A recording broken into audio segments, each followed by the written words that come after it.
Hi guys. Tonight we step out into the frost. The sky glows hard and silver, and you can hear the snow creak under your boots with each step. You're miles from anything you'd call a town, no electric hum, no headlights. Just the cold breath of a wilderness so wide it almost laughs at you. The kind of place that makes you realize how small a human heartbeat really is against an open plain. You probably won't survive this first winter at least. Not without a roof over your head and some serious improvisation. So before you get comfortable, take a moment to like the video and subscribe, but only if you genuinely enjoy what I do here. And if you're listening somewhere warm tonight, let me know your location and your local time in the comments. Now, dim the lights, and imagine yourself stepping into that world where frost laces every windowless frame and home is still a dream you have to build with your own hands. The first settlers arrived before comfort had a name. You trudge through drifts that swallow your calves, your breath freezing on your scarf. Around you, the land is quiet except for the groan of trees shifting under ice. The wagon ruts behind you have already filled with snow, as if the path back east has vanished overnight. Ahead lies a clearing you scouted last week, a modest patch near a stream where you'll try to stake your claim. Nothing here is ready for you. Not even the ground. But you've brought a few tools, a bundle of hope, and a stubborn refusal to turn around. Historians still argue whether these early settlers were driven more by desperation or ambition. Some say it was land hunger, the promise of owning something no one could take. Others think it was simple escapism, the same restless urge that pushes someone to hike beyond the last trail marker today. Either way, you've joined their ranks, arriving just as the world turns white. You pitch a tent of canvas so thin you can see starlight through it. Inside, you stamp your feet and light a small fire in a shallow pit, feeding it twigs and a strip of bark. The smoke stings your eyes, sneaking under the fabric roof. You cough and laugh at yourself, because in this frozen wilderness, even choking smoke feels like company. Outside, the wind yanks at the tent stakes as if testing your will. The frontier has no patience for hesitation. If you linger, the cold claims you by morning. Still, the wilderness isn't cruel, it's just indifferent. The cold presses down like a teacher, forcing you to learn fast. You realize the first lesson quickly. Survival starts with shelter. But how do you build a house when the trees are half frozen and your fingers already numb? You start small. You cut branches and lean them together into a crude lean-to, covering it with bark and snow. Snow, you discover, is an excellent insulator, a soft armor against wind. The irony isn't lost on you. The very thing trying to freeze you can also keep you warm. You lie under that makeshift roof your first night, wrapped in a blanket that smells faintly of smoke and home. Every sound becomes enormous, the crack of a branch, the moan of distant wolves, the shifting of ice in the nearby stream.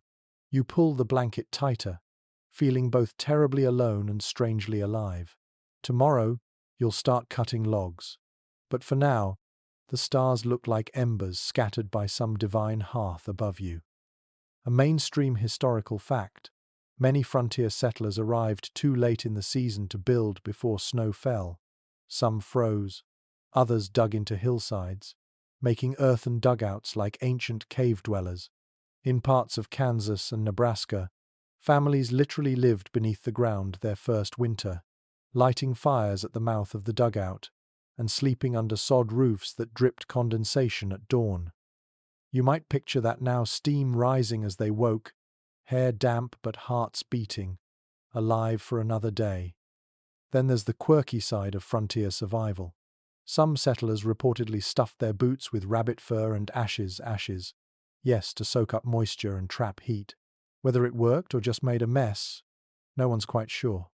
The journals don't agree. But you imagine yourself trying it anyway, because when the night cuts through every layer you own, you'll believe anything that promises warmth. As the wind howls, you pull a stick from the fire and watch it glow. That tiny circle of orange feels like civilization in miniature. You think about everyone else scattered across the land, other small fires blinking in the dark, each one a family hoping not to become a story of failure. You aren't alone after all. Not really. Just unseen, part of a constellation of survival flickering across the plains. Morning comes grey and brittle. Frost lines your eyelashes, and the stream runs under a crust of ice. You stamp your feet to feel them again. The world has simplified overnight into one command: build. You grip your axe, its metal biting cold, and start swinging at the nearest pine. Chips fly, breath clouds, muscles scream. The sound of chopping echoes through the forest like a heartbeat, slow, steady, defiant. Each log that falls is a small victory against the cold. Historians still debate whether early settlers chose their building spots more for convenience or sheer chance. Some experts argue they followed indigenous trails and trade routes, seeking proximity to water and sheltering hills. Others claim they simply stopped when their oxen refused to go farther. Either way, your clearing is now your destiny. You can almost see it: a house rising, smoke curling from a chimney, the glow of fire through a window. You'll sleep there soon, wrapped in something more permanent than hope. For now, the work begins. The axe sings through the frozen air. The smell of fresh pine fills your lungs, sharp and sweet, as if the forest itself approves of your effort. By noon, your shoulders ache and your stomach growls. You gnaw on cold bread and feel oddly triumphant. Each cut in the wood feels like a declaration that this land will know your name. As dusk returns, you light another small fire and look around the clearing. Piles of logs, a leaning shelter, and your own weary reflection in a pool of ice. It's not much, but it's a beginning. The silence that once felt hostile now feels respectful, almost listening. You realize that warmth isn't just about heat. It's about making the world acknowledge you. The frontier doesn't welcome you, but it does notice your persistence. Before you crawl into your blanket again, you whisper a promise to yourself, to the unseen stars, maybe even to the frost. Tomorrow, the real house begins. You wake with the sun glinting off the frost. The air bites so sharply that each breath feels like inhaling tiny shards of glass. You stretch your aching arms and look at the pile of logs you cut yesterday. They lie there like sleeping giants, waiting for purpose. This morning, your task is to turn them into walls. You rub your palms together, grip the axe again, and begin. Every swing echoes through the trees, a steady rhythm that keeps your thoughts from freezing. You feel the thud of the blade reverberate up your arms. Wood chips scatter, catching the light as they fall. The work is slow, heavy, and oddly satisfying. There is no blueprint, no architect, just your hands and your instincts. You stack, test, adjust, and learn as you go. Historians still argue whether early frontier cabins followed European techniques or local improvisations. Some claim settlers borrowed Scandinavian notching styles, carefully interlocking logs for strength. Others insist they invented methods on the spot, driven by necessity and frostbite. Either way, you can almost hear your own ancestors muttering advice across time. Keep the seams tight, keep the roof low, and never trust a north wind. You drag the first log into place. It scrapes the ground like a reluctant animal. Sweat freezes on your brow, and your breath forms small clouds that drift upward like prayers. You notice how every decision matters. Too much gap between logs, and the wind will whistle through at midnight. Too little, and you will waste strength trying to force them flush. You are not just building a house. You are learning the language of wood. The forest feels alive around you, almost amused. A crow caws overhead as if commenting on your progress. You pause, smile, and wipe your hands on your coat. There is something comforting about the repetition of it all. Chop, drag, lift, align. The rhythm soothes your mind even as your muscles protest. A mainstream fact: most early cabins on the American frontier were single pen structures, simple rectangles with one room for everything. Cooking, sleeping, eating, even giving birth happened within the same four log walls. Space was a luxury, privacy a rumor. Yet these rough rooms contained entire worlds of laughter, work, and whispered stories by lamplight. You feel the meaning of that as you raise the second log, resting it on the notched corners of the first. It fits imperfectly, like everything human, but it holds. You test the weight with your hands. It creaks softly, a sound that somehow feels like trust. Then comes the quirky part. Some settlers believed singing to the logs helped them settle tighter. Others spat into the notches for luck before hammering in the wooden pegs. You try neither, but the thought amuses you. In the lonely woods, superstition can feel as necessary as nails. By midday, your back screams for mercy. You sit on a stump and chew a strip of salted meat, looking at the half-built frame. It is crooked, uneven, and absolutely magnificent. The smell of sap lingers in the air, mixing with smoke from your tiny campfire. You feel something ancient stirring inside you, pride without an audience. As you rest, your thoughts wander. You imagine the first families who came before you, traveling for weeks in rattling wagons, their children coughing from dust and cold. They must have looked at their raw surroundings with both awe and terror, and still they built. Every house in history began with someone refusing to freeze. You start again before your body can change its mind. The logs grow heavier with each lift, but your movements become surer. You learn where to place your weight, how to balance one end while propping the other. The rough bark scrapes your gloves, leaving the scent of resin on your skin. The walls rise, uneven but proud.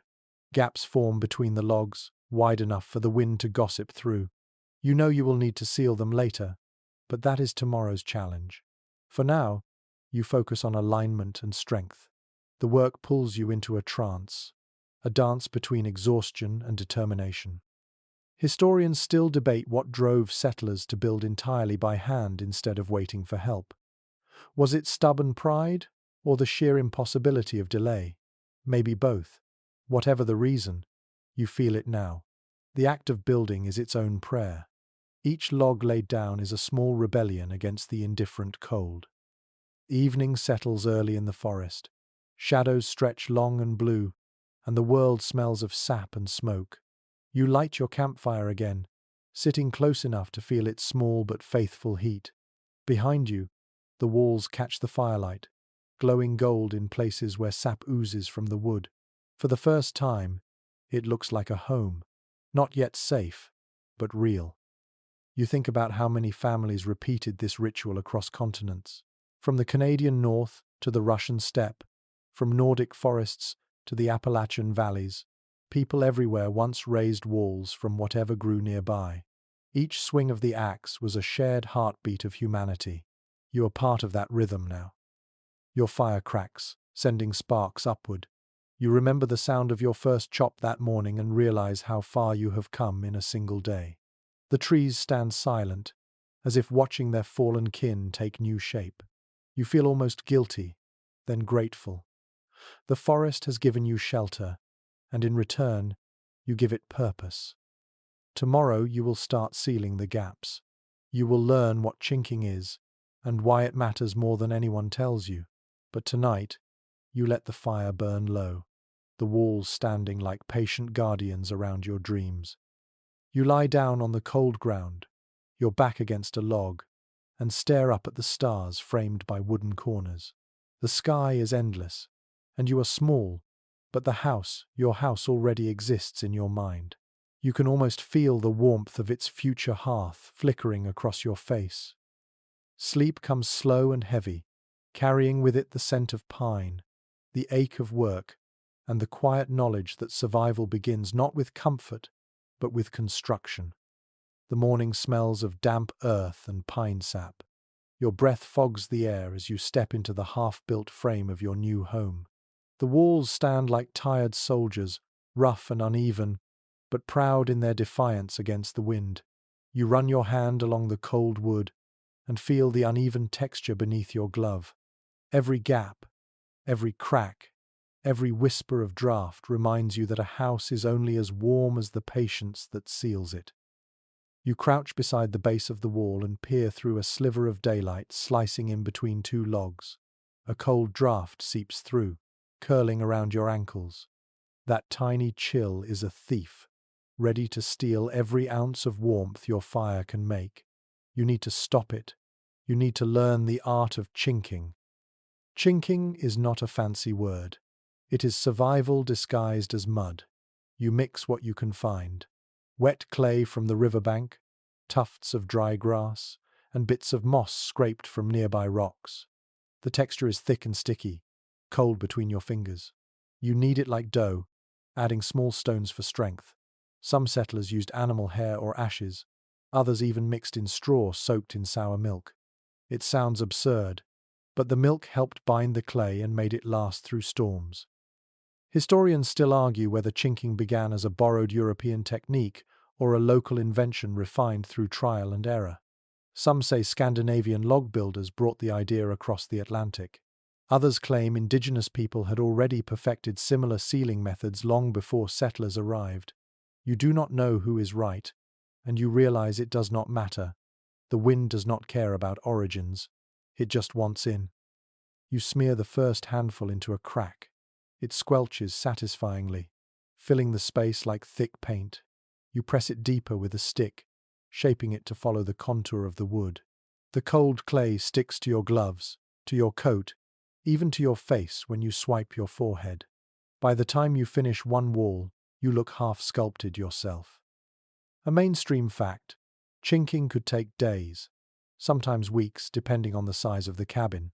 Many families had to redo it every year, especially after heavy rains. It was a living part of the home, always cracking, always needing care. In that way, the house was like the people inside it, held together by persistence and repair. You pause to stretch, your back stiff from bending. The world feels smaller inside your growing walls, quieter too. The wind now whispers instead of howling. You can almost imagine what it will sound like when a fire crackles in the corner and voices murmur over supper. You press in another handful of clay and smile. Warmth is not given. It is earned, one handful at a time.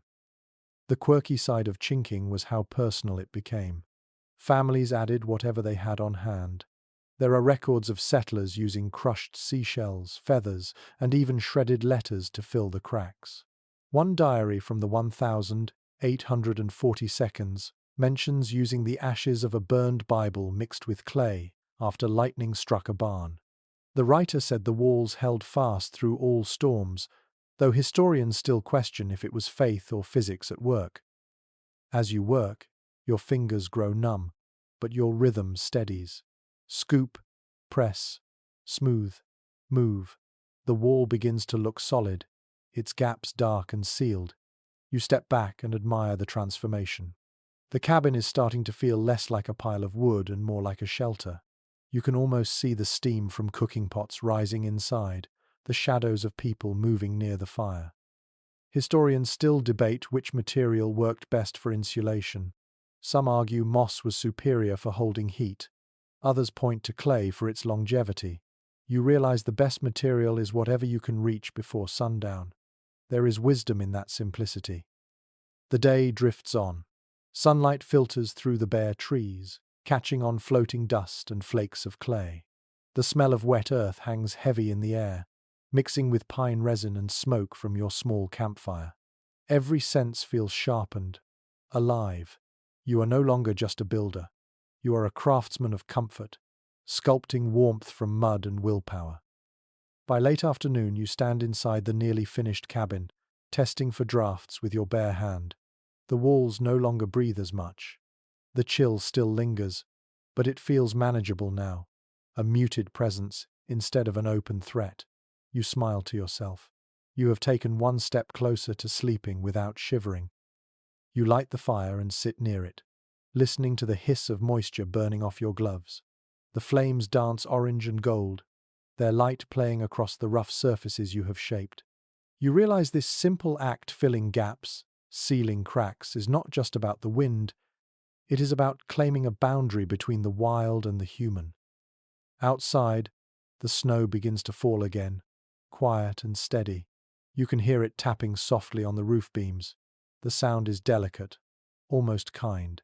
You imagine tomorrow, when you will finally level the floor and perhaps build a bed off the ground. The thought of lying on dry planks instead of cold dirt feels like luxury. You lean back against the new wall.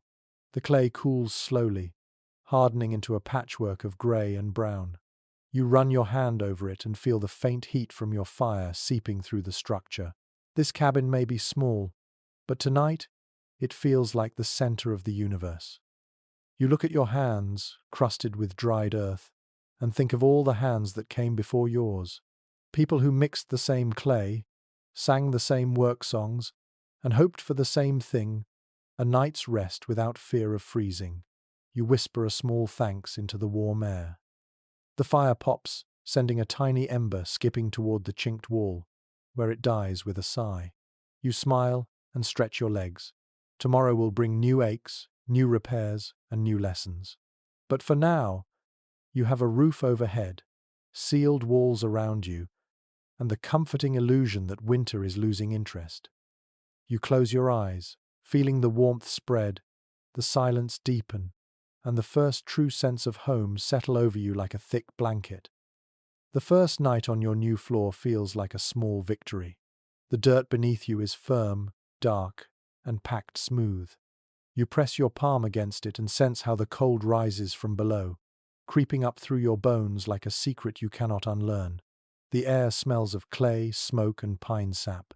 The cabin walls keep out most of the wind now, but the earth still claims your heat without apology. You soon realize that the ground itself can be as merciless as the air. You need insulation, though the word has not yet entered your vocabulary. You know only the feeling of loss, of warmth slipping away into something endless. So you begin to study the floor. How did other families stop the cold from climbing through it? Some journals from early homesteaders mention covering the earth with woven mats or animal hides. Others speak of laying a layer of straw beneath boards, or even packing dry moss mixed with ashes to hold the heat. Each method was a whisper of comfort in a world that seemed determined to test the human spirit. A detail, often noted in early settlement records, is how floors were the last feature added to a cabin. People focused on walls and roofs first, leaving the ground bare for months. In that time, they swept it daily to keep dust down, and sometimes scattered herbs like mint or sweetgrass to mask the smell of damp soil. The scent must have been faint but reassuring, a reminder that cleanliness and civilization could still exist in a wilderness of mud. You gather straw from the nearby clearing, golden and brittle under the weak Sunday. As you spread it across the floor, it rustles softly, a fragile barrier between you and the frost.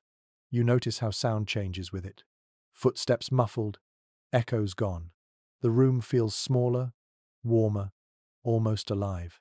For a moment, you imagine a future where rugs and polished planks will replace this makeshift padding, but for now, it is enough. Some accounts from Scandinavian settlers tell of mixing animal blood with clay to seal floors before winter, a practice that hardened the surface like stone. It sounds gruesome, yet it worked, forming a dense layer that trapped warmth and kept pests out. You doubt you will try it yourself, but you file it away in memory. Necessity has a way of making even the strangest ideas seem reasonable when the temperature drops another 10 degrees. Experts disagree on how much comfort these early households truly managed to achieve. Some say that a well-built cabin with a packed earth floor could stay 20 degrees warmer than the air outside. Others argue that the difference was minimal, and that true comfort came not from the architecture, but from the people who shared the space. You sense both might be true. Warmth, like courage, often multiplies when shared. You pause your work and look around. The sunlight slips in through a small gap in the roof boards, forming a pale beam that falls across your boots. Dust motes swirl inside it, tiny galaxies turning in slow circles. The silence feels almost sacred. You wonder how many lives began and ended in places like this, where luxury meant the absence of wind and the steady crackle of fire. There is an odd superstition among some frontiersmen that sleeping directly on earth drains your vitality, as if the soil feeds on human dreams. To ward off that imagined theft, they placed coins or smooth stones beneath their sleeping area, believing metal would block the pull of the ground. You decide to try it, half as a joke, half as insurance. You press a small coin into the dirt under your future bed and smile at the absurdity of protecting your soul with currency. Evening creeps in again, quiet and blue. You light the fire, and its reflection shivers across the newly spread straw. The scent of smoke mingles with the faint sweetness of the dried grass. You sit on a log and feel the warmth pool around your knees. It is not much, but it feels earned. You remember something you once read. People who built from nothing always slept deeper. Their dreams waited with gratitude. You think that might be true. You start to hum, a low tune with no melody, just rhythm. The sound fills the cabin, soft and round. Music was another kind of insulation, one that wrapped the mind when blankets failed. Across the frontier, people sang to forget the cold, to feel larger than their surroundings. Some songs were work chants, others prayers disguised as lullabies. You hum a fragment of one without words, just to hear it echo against the new walls. When the fire settles into quiet embers, you lie down on your straw floor and pull your blanket close. The earth beneath you no longer feels like an enemy. It feels ancient, steady, patient. The kind of patience that built mountains and will outlast everything you make. You think of future nights when the frost thickens outside, when your breath will fog the air even indoors, and you will still be here, warm enough, alive enough. Letters from settlers describe moments just like this, lying awake and listening to the world outside their unfinished homes. Some wrote about hearing wolves howl across frozen lakes. Others described the creak of trees splitting under ice, a sound that carried for miles in the stillness. They often admitted that fear never disappeared. It just learned to live quietly beside gratitude. You understand that now. The fire pops, startling you for a heartbeat. You laugh softly, a small sound swallowed by the walls. Then you close your eyes and breathe in the warmth, the faint sweetness of straw, the rich, dark scent of earth. For the first time since you arrived, you do not shiver. You drift towards sleep, wrapped in the strange comfort of imperfection, aware that every cozy house begins with someone learning to lie gently on the ground before daring to rise above it. Morning arrives with a hush that feels like a held breath. The air inside your cabin smells faintly of smoke and damp clay, but the cold has eased. You sit up slowly, your joints stiff from sleep on the straw floor. The frost on the inside of the log walls catches the early light, sparkling like a thin crust of silver. For a brief moment, you forget how harsh the world outside can be. Your next task is simple to name, but vital to master: fire. You already have a place for it, a rough pit of stones near one corner. Last night's embers still glow faintly, waiting to be coaxed back into life. You lean close, blowing gently, feeding it slivers of bark and twigs.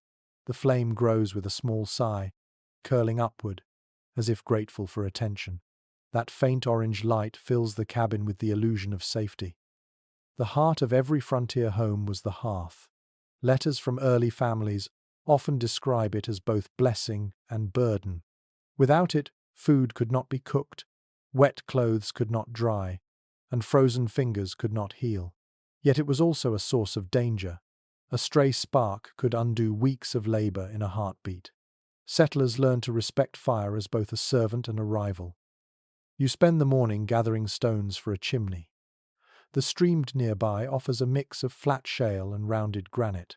You haul them one by one, your breath coming out in ragged puffs, stacking them into a crude square that rises toward the roof. The sound of clinking rock echoes in the clearing. You smear wet clay between the gaps, sealing them as best you can. Your hands are raw and caked with mud, but the structure holds steady. Old building guides suggest that many families built their chimneys from wood lined with mud, a compromise between scarcity and necessity. It worked, though sometimes the heat cracked the clay, and fires escaped into the rafters. Later, when brick-making spread westward, people rebuilt with stone and brick, calling those early wooden chimneys widow-makers. You think of that now and double-check every joint. A curious note found in a settler's diary mentions using salt mixed into the clay mortar to keep it from crumbling when wet. It was a small act of chemistry long before the word was common knowledge.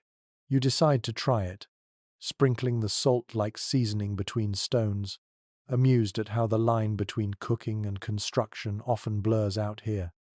By noon, your chimney stands complete, rough-edged but proud.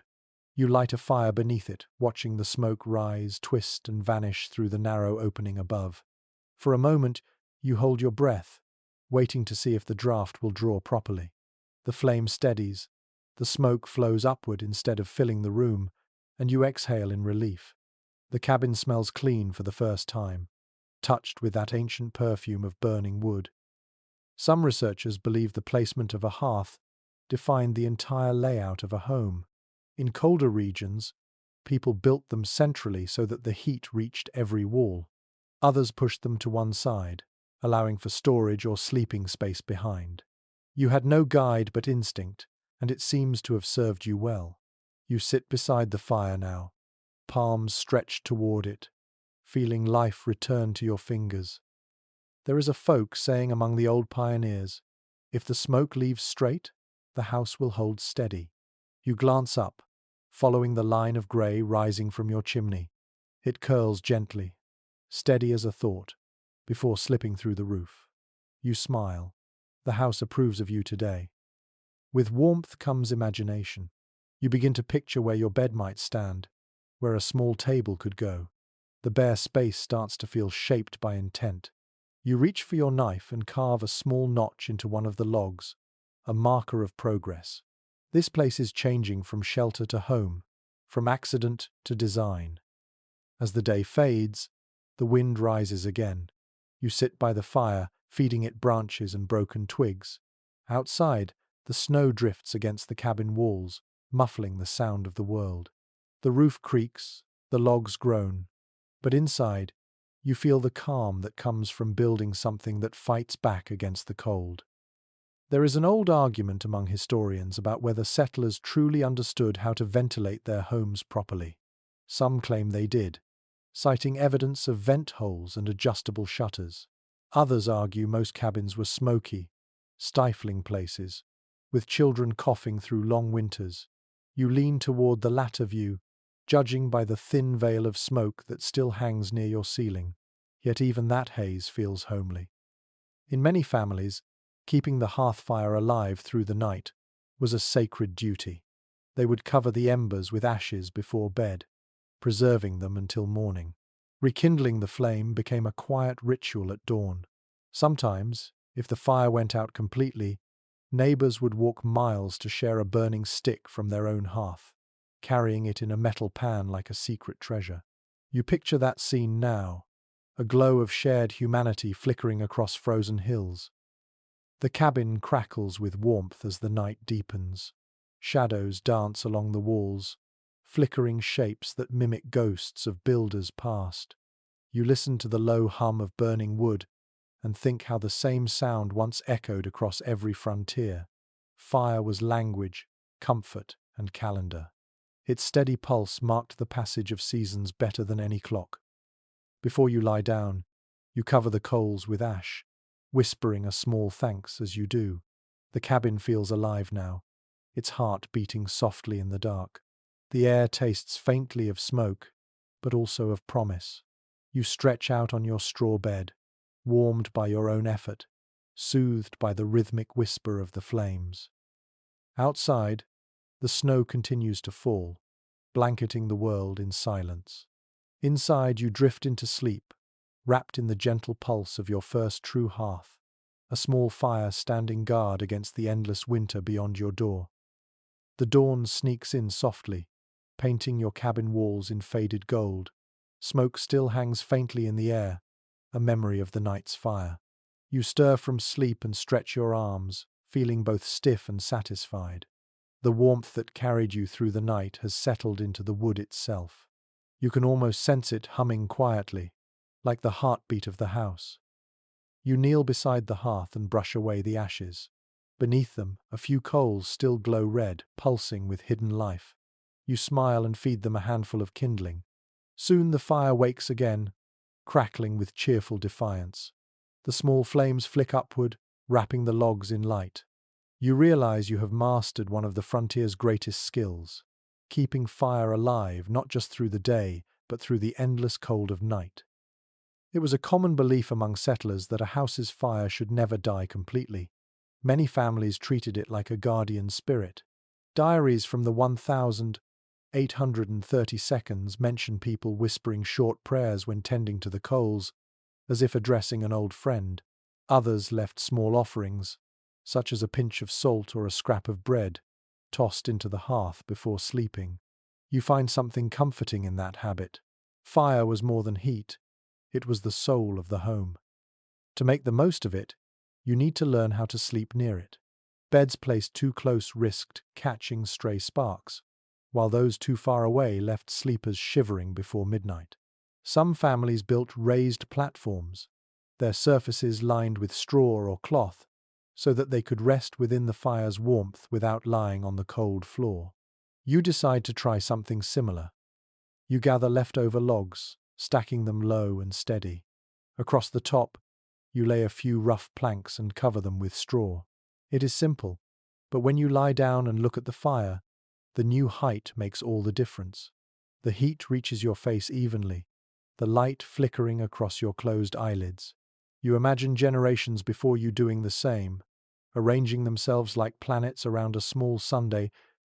In one old letter from a New England settler, a mother wrote of tucking her children's feet toward the fire while keeping her own hands over their shoulders, creating a ring of warmth that carried them through the worst storms.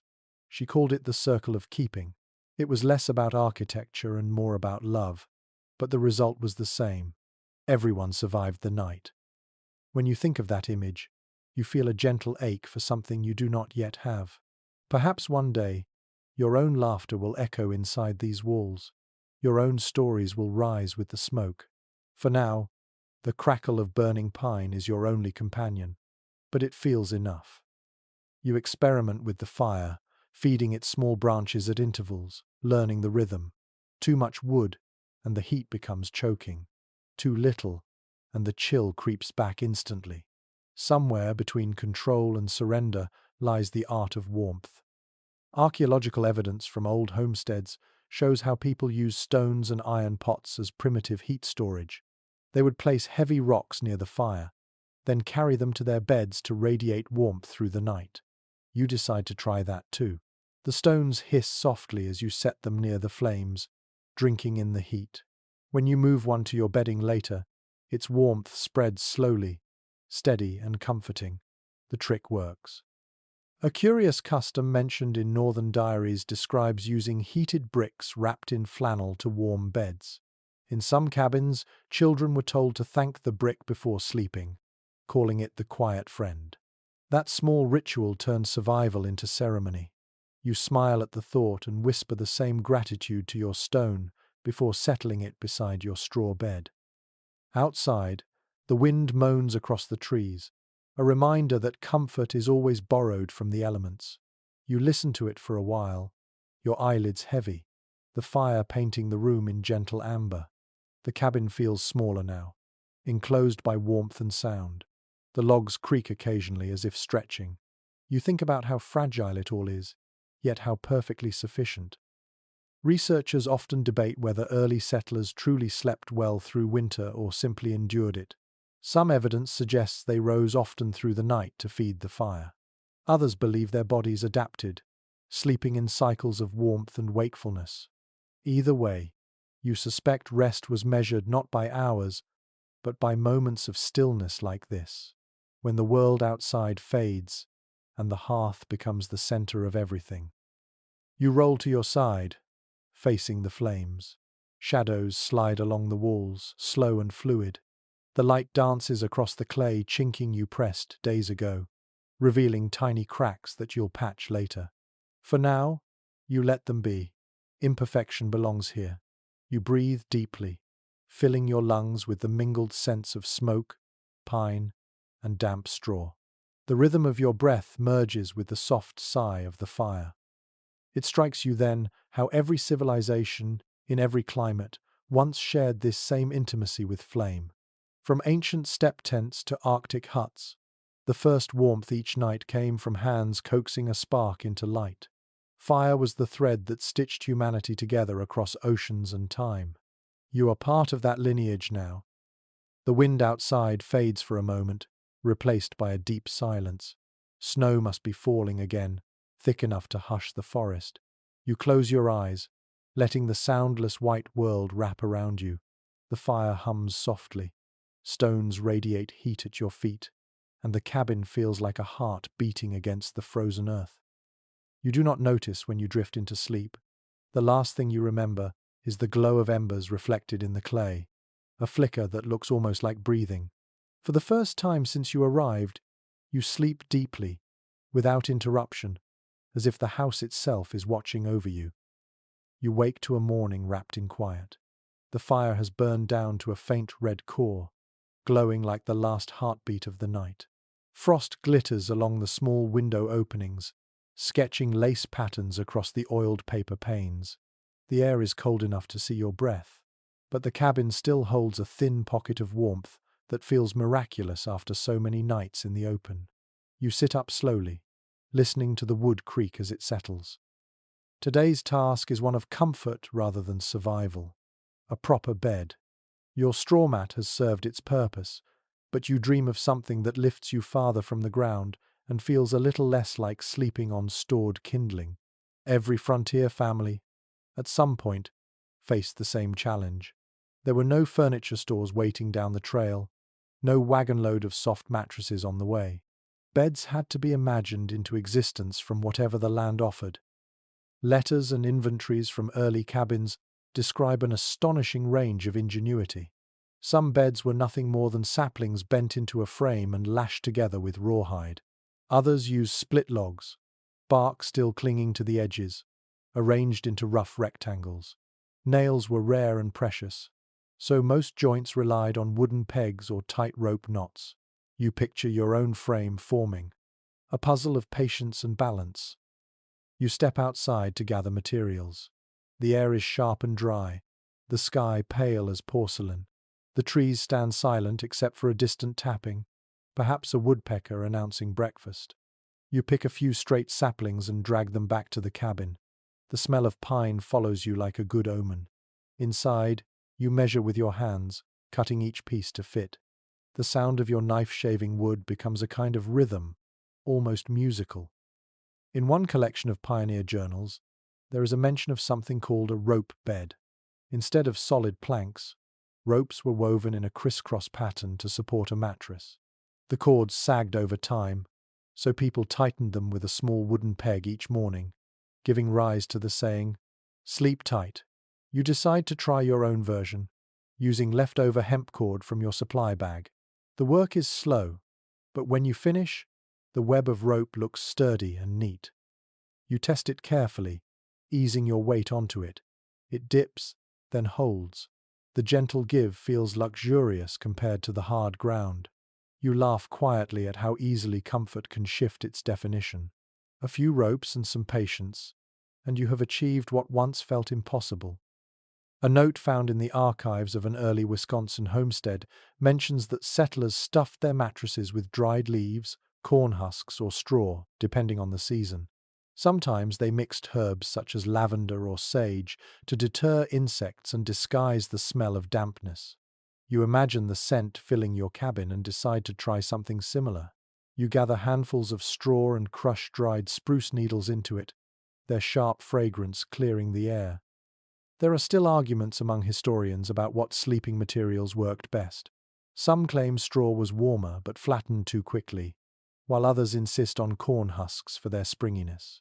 You decide the truth probably depended on how tired a person was at the end of the day. Fatigue, after all, is its own kind of softness. You sew together 2 pieces of rough linen to make a sack and fill it with your mixture. It is uneven and lumpy, but it smells of forest and Sunday. When you place it on the rope frame and lie down, the bed sighs beneath your weight. You close your eyes and listen to the creak of the cords, the faint sound of wind outside, and the slow, living hush of the fire. Some curious notes in old settlers' letters describe how families shared beds not only out of affection but out of necessity. Heat was a collective endeavor. Children slept head to toe, wrapped in a patchwork of furs and quilts. Neighbors visiting for a night often squeezed in wherever there was room. Modesty yielded easily to the need for survival. In that closeness, people learned a kind of quiet intimacy that modern comfort rarely knows. You lie on your new bed and picture those crowded nights. Laughter, shivering, whispers, the smell of smoke in everyone's hair. Warmth spreading from one body to another, until even the coldest corner of the room yielded. The thought feels strangely comforting. Solitude has its power, but shared warmth has its magic. The mattress crackles softly as you shift. Small bits of straw tickle your hands through the fabric. The ropes under you stretch, then settle again. You realize this humble contraption, for all its roughness, carries a kind of grace. It is a bridge between the human body and the stubborn earth, a handmade declaration that life will continue. In some frontier households, building the first bed was considered a milestone. Diaries describe that moment with surprising tenderness, calling it the evening the house became a home. You feel that same change now. The space around you, once just walls and effort, begins to feel personal. The marks of your tools, the uneven joints, the smell of resin, all of it belongs to you. Night comes early. You light a candle and set it near the bed, its flame trembling in the draught. The cabin glows faintly, golden and still. You lie back and pull your blanket to your chin, watching the shadows dance across the ceiling. You think of those who built before you, who rested in beds like this after days of endless labor. Their bones ached, their dreams were simple, and their gratitude immense. The ropes hum faintly as you shift again, almost like a plucked string. It sounds like a lullaby written by the cabin itself. Outside, the wind sighs through the trees, and snow begins to fall once more. You listen until the sound fades into the rhythm of your breathing. As sleep takes you, you smile at how something so rough, so ordinary, can feel as grand as any palace bed. Comfort, you realize, has never been about luxury. It has always been about making peace with the world you have built around you. The wind has softened overnight, and when you open your eyes, the world outside glows with pale morning light. The cold still lingers, but it feels gentler now, as though the forest itself is catching its breath. You sit up slowly, stretching beneath your rough blanket, and the scent of pine and smoke fills your lungs.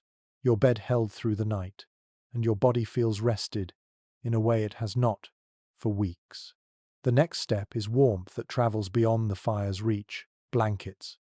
You wrap your old wool around your shoulders and think of how every household across the frontier needed its own kind of cocoon. Blankets were not luxuries, they were armor, comfort, and inheritance. People traded for them, stitched them, patched them, and guarded them through generations. One good blanket could mean the difference between a comfortable night and frost creeping into your bones before dawn. Old trading ledgers from early settlements list blankets among the most valuable goods, often exchanged for livestock, flour, or even land.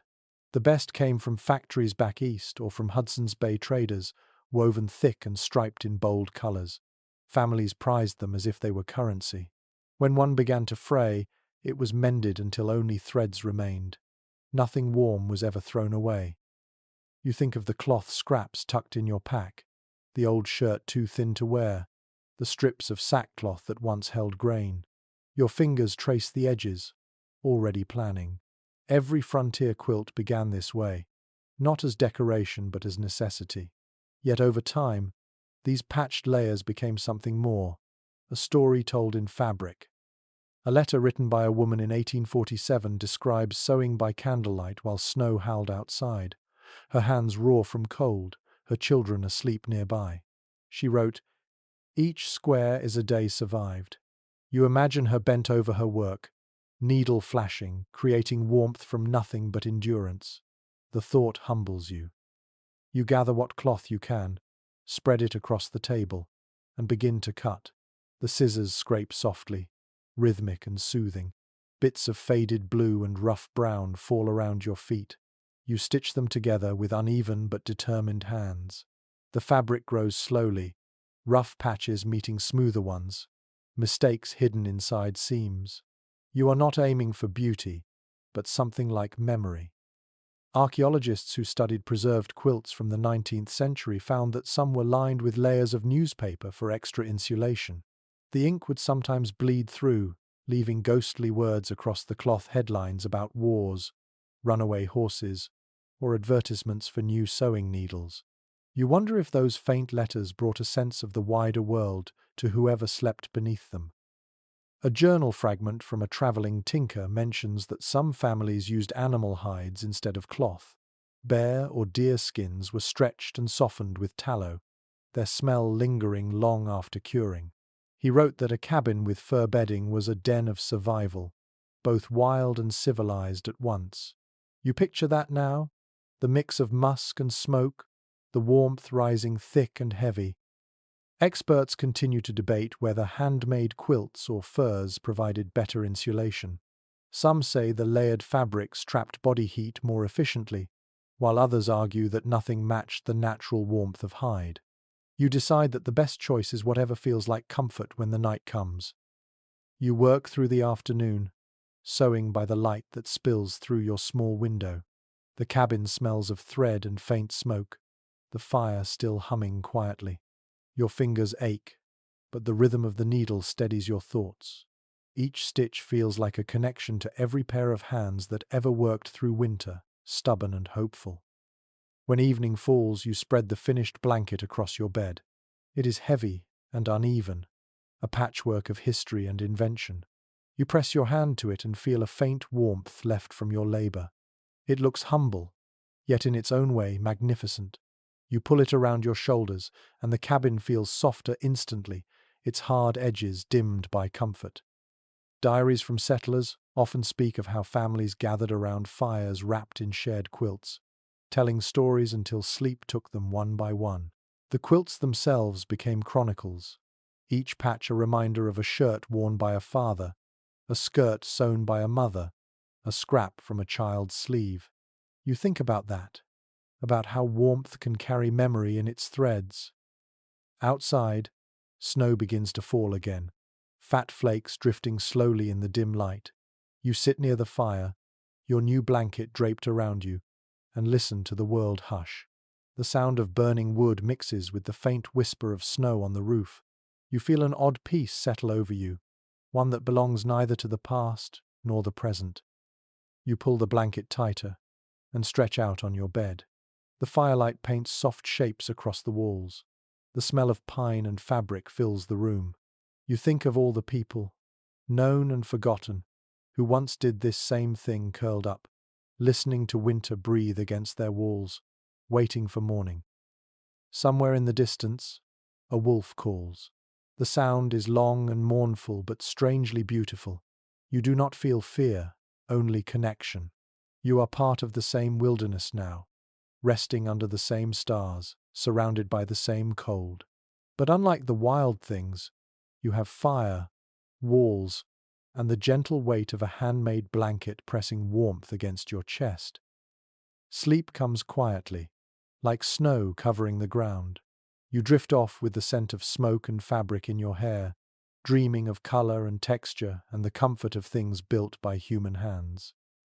The morning greets you with a brightness that almost hurts your eyes.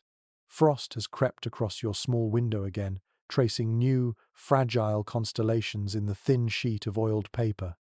You sit up slowly, your breath forming clouds in the air, and reach toward the cold light that filters through. It is strange how something so beautiful can also be a reminder of how fragile warmth truly is. The fire has faded to a faint glow, and your hands stiffen as you stir the ashes, coaxing life back into the coals. Light, you realize, is a luxury. Every ray that slips into your cabin feels borrowed.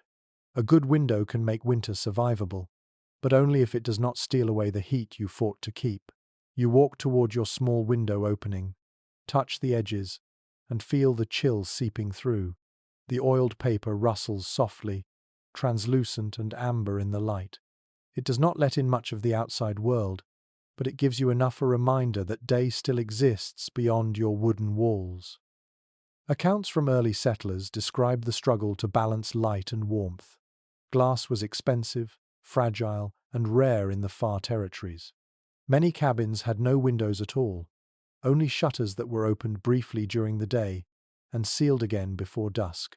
Some used thin animal hide, stretched tight and rubbed with oil or fat until it became translucent. Others relied on parchment, or even flattened horn scraped thin as parchment. You imagine the dim glow of such makeshift windows, the way the light would quiver like candle flame against the walls. There is a mention in one traveler's diary of using mica as a window substitute in certain regions where the mineral was abundant. Thin sheets of it could be pried from rock, polished, and fitted into frames. It shimmered like frozen sunlight, fragile but surprisingly warm to the touch. He wrote that the cabins of those hills shone with their own quiet light. You picture that image now and feel a pang of envy. Archaeological studies of frontier dwellings suggest that many homes relied on just one small window, sometimes no larger than a man's hand, placed on the south wall to capture whatever warmth the sun offered.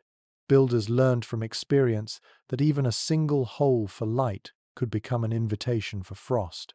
You find yourself debating where you might cut a second opening, weighing the need for brightness against the memory of last night's cold.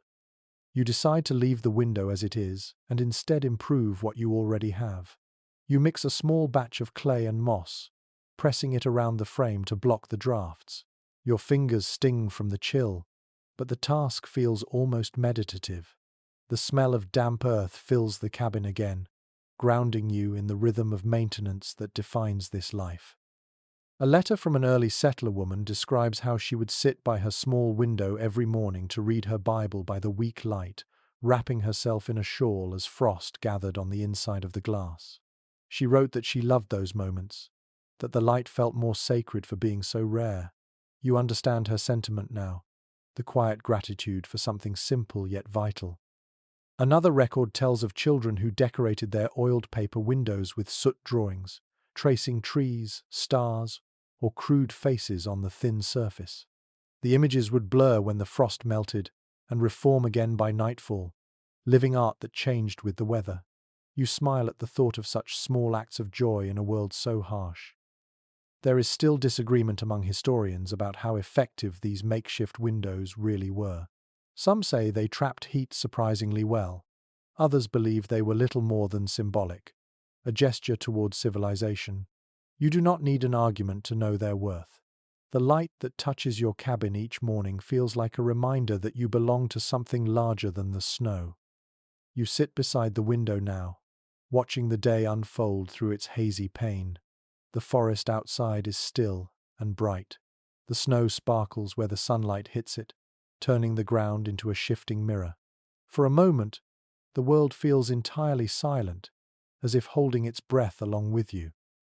The air inside the cabin warms gradually as the fire grows stronger. You notice how the light bends through the paper, tinting the room in honey tones. The imperfections in the material cast faint shadows, like fingerprints left by time. You think of all the hands that once worked to make windows just like this. Hands that rubbed oil into hides, polished mica, or stretched cloth tight across wooden frames. The effort was always the same, a search for connection with the outside world without letting it in completely. Later in the day, you step outside to clear the snow from around the cabin walls. The sunlight feels sharp, but pleasant on your face. You turn and look back at your home. The window glows faintly, a small square of warmth in the frozen landscape. It looks fragile, yet proud. You find yourself strangely moved by it, as if it were an eye through which the house itself watches the world. Evening returns quickly. You light a candle and set it near the window, curious to see how it looks from outside. When you step back into the snow, the sight surprises you. The light inside your cabin flickers through the paper pane, soft and golden, glowing like a lantern in the endless white. It feels human, intimate, alive. You imagine travelers passing through the forest, catching sight of that faint light and knowing that someone is inside, warm and safe. Back indoors, you draw your blanket around your shoulders and sit again by the window. The candle flame trembles against the chill air, and the shadows of snowflakes drift across the pane. You can hear the faint hiss of the wind against the roof and the slow crackle of the fire. Everything feels still, contained within this small, glowing room. Before you lie down, you run your fingertips along the edge of the frame, tracing the seam you sealed earlier. It feels solid now, protected. The window will hold through another storm. You blow out the candle and let the darkness return, comforted by the knowledge that even in a world of ice and silence, you have found a way to let the light in. You wake to a soft groaning above your head. The sound is steady, deep, and almost musical. It takes you a moment to understand what it is. The roof is speaking. The snow piled high through the night, pressing down on the beams, settling into the wood's grain. You lie still for a moment, listening. It is not the threatening sound of collapse, but the slow sigh of weight, of wood meeting winter in an old conversation. You sit up and pull on your boots, their leather stiff with cold. The air smells faintly of smoke and pine tar. When you step outside, the brightness blinds you. The roof gleams under its heavy white blanket, edges drooping slightly but holding firm. Snow sparkles in the morning light, drifting off the eaves in tiny avalanches. You feel both awe and caution. Beauty here is never harmless. Roofs on the frontier were not chosen for style but survival.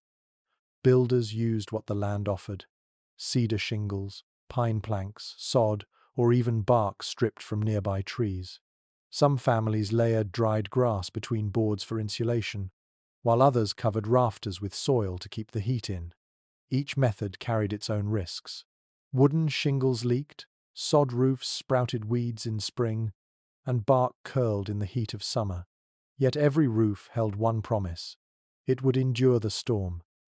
An old settler's notebook from 1829 mentions the sound of snow sliding off a sod roof as a lullaby for the weary. He described nights when the wind howled and the roof moaned but stayed strong above his sleeping family. You think about that phrase, lullaby for the weary, as you watch the flakes drift down. The roof's voice is not threatening at all, it is reassurance, a slow rhythm of protection. You notice a thin gap along one edge where the wind slips through. Grabbing a bundle of dried moss and clay, you climb up carefully, the cold biting through your gloves. From above, the world looks endless, white and silent. The roof's pitch is shallow, built to catch snow instead of letting it slide away. In many regions, that was intentional. Settlers learned that a thick layer of snow could act as insulation, holding warmth inside like a soft, icy blanket. The idea feels contradictory, yet nature often hides its kindness in paradox. A curious observation recorded by a trapper in the Northern Territories claims that roofs with bird nests wedged in their corners stayed warmer. He believed the packed twigs created natural air pockets. Modern researchers think he might have been right, though no one can prove it. You imagine small sparrows fluttering near your rafters in spring, sharing your shelter in their own secret way. When you climb down, your hands are numb, your sleeves dusted white. You step back to admire the cabin. The roofline is uneven but solid, edges trimmed with icicles that glitter in the weak sunlight. You realize that every structure on the frontier was a conversation between strength and surrender. Too rigid, and the house would crack. Too loose, and it would collapse. Somewhere in between lies survival. You return inside and feed the fire. The warmth spreads slowly upward, and droplets begin to fall from the ceiling as the snow melts just enough to breathe. The sound is soft, like the ticking of a clock you cannot see. You wipe the damp spots with a rag, amused that even a leaking roof feels like progress. A traveler's letter from 1842 recalls how families sometimes hung strips of cloth from their ceilings to catch melting snow. The water would drip into buckets placed strategically on the floor. He wrote that children used to race each other to empty the buckets, laughing at the absurdity of the chore. You can almost hear that laughter now, echoing faintly against your empty walls. Historians have long discussed whether settlers built their roofs too low. Some argue that low ceilings trapped heat better, while others claim they caused more smoke and dampness. Looking at your own cabin, you suspect both are true. The air feels warm near the floor but hazy near the rafters. Comfort always asks for compromise. By midday, the storm has passed. You step outside again, your boots sinking deep into snow. The forest sparkles, branches heavy and drooping, the world muffled to near silence. You stand there, watching your chimney send up a lazy spiral of smoke. It twists into the blue sky, carrying your labor's scent into the wilderness. The sight fills you with quiet pride. Somewhere between exhaustion and contentment, you start to hum a tune you barely remember. When you return inside, you feel the change instantly. The cabin no longer feels fragile. The roof, the walls, the fire, all of it holds together in balance. The sound of melting snow on the roof becomes a rhythm of reassurance, a steady heartbeat reminding you that life continues even under pressure. Before night falls, you add a few more logs to the fire and sit near the hearth. The shadows move across the ceiling, playing on the uneven planks above you. You think of the countless roofs across the frontier that have weathered centuries of storms. Each one carried the same hope, the same exhaustion, the same sound of snow sliding away.